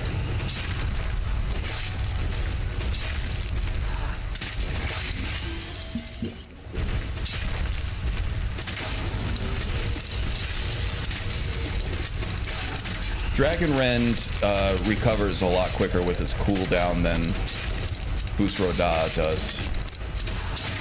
So I should be able to make more frequent use of that. Just wait till I can get a good shot on one of them and we'll ground them. Much easier to deal with only one of them flying around than both of them flying around. There we go. I think I hit him with that. Nope, I have it hooked up to a hotkey somewhere. Shit. Alright, let's do this. Actually, it shouldn't matter. As long as I stay in this equip set, we should be good.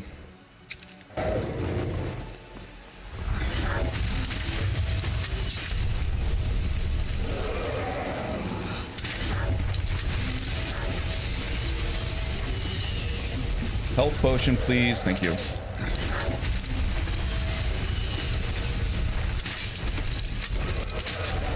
Hit me.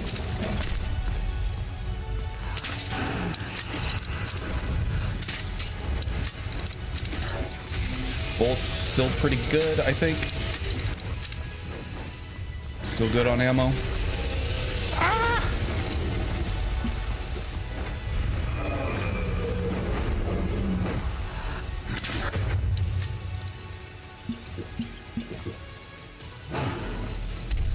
Okay, staggered that guy out of his breath attack. Might have saved my life there.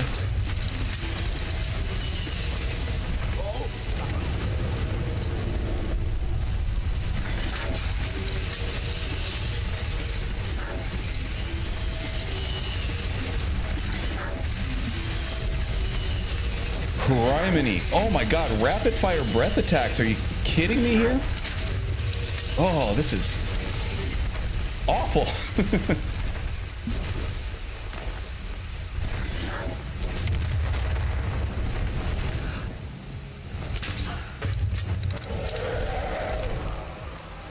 Okay, the other one's grounded. This guy's close.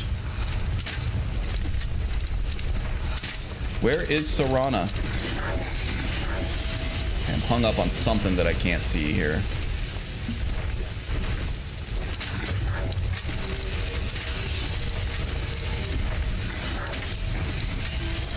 How are you not grounded yet, buddy?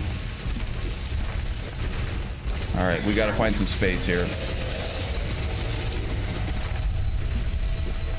Man, this would be impossible to play without a dodge mod. I swear to God.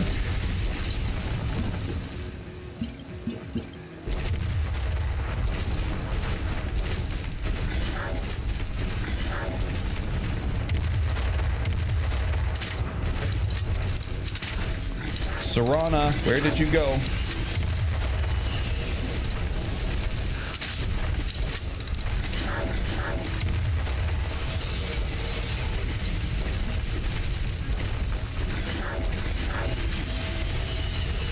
The sprint key in Oblivion is also the sneak key in Skyrim, so I keep getting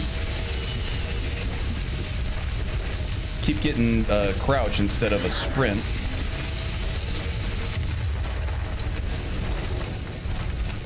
Let's get behind this outcrop here.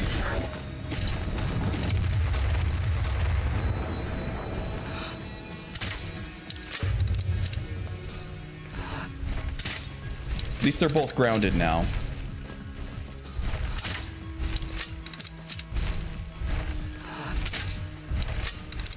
Looks like they're out of magicka too. Oh.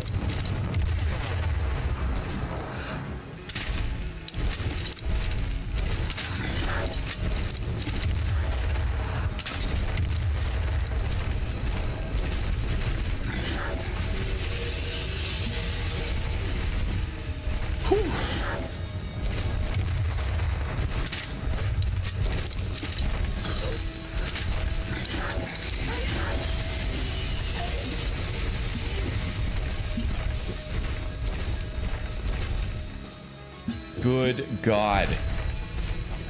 Serana, where are you? Oh my God. She probably got stuck underwater somewhere, like under the ice. It's my guess.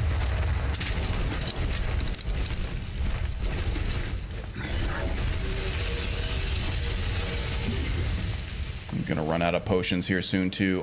I got one ultimate healing left. Oh my God, Serana, what am I even paying you for? Useless.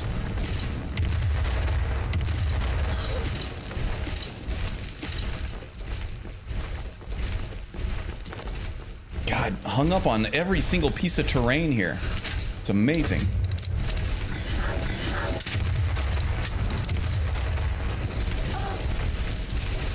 Damn it, this might not have been a good idea. How am I getting hit by that? Out of the terrain everywhere. No. I know. I'm okay. I'm okay, I promise. How you doing, bud? Oh, you're very cute. You're very cute.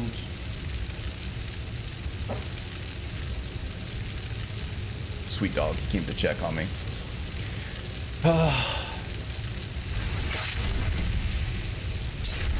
Well, at least you're not a vamp. Yeah, right?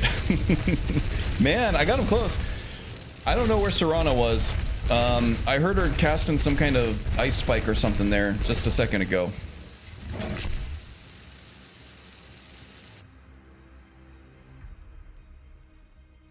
Do I know marked for death or drained vitality? Yeah, I guess I could have.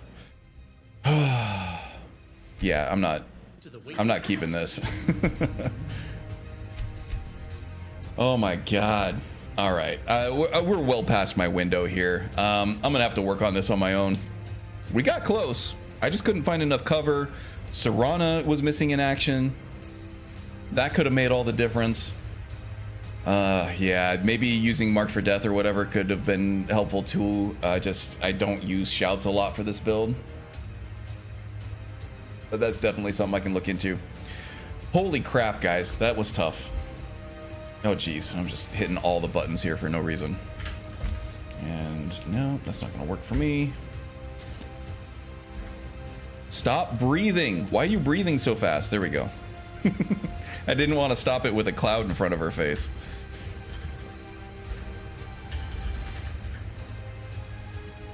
All right, guys, here we go. thank you all for joining. I hate to end it right now, but I'm hungry, I'm thirsty, I'm tired.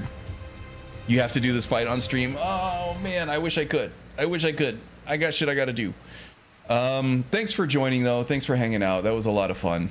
It was fun chatting with all y'all and everything, and bringing back the Skyrim build here that has been on the shelf for quite some time. So thanks again. If you are joining just out of the blue here, this is the first time on the channel, check out the links in the description below. We got a Discord link for the community. We're talking about builds there all the time, different video games, just, you know, BSing or whatever. And also a bunch of links to these other content creators. A lot of them are in the chat right now, a lot of the usual suspects. So if you want to keep the conversation going, if you want to, you know, talk with the community even more, you're going to find us all in those places as well. Save it for next week. Yeah, there we go. That's a pretty good idea. Just do it when we get a fresh time slot. I'll save it for sure. You want to see it? Yeah, we'll do that. I'll make sure not to do any progress on this. Maybe I'll practice a couple times just to make sure I'm not biffing my my hotkeys and my keybinds again. But yep, I'll do that. That sounds like a good compromise, guys. All right. So thanks so much. I'll see you next time. We'll pick it up. We'll get it next time. Yeah. No, I saw it from the wind first. I definitely saw it from the wind first. All right, guys. Take it easy. All right. See you next time. Bye.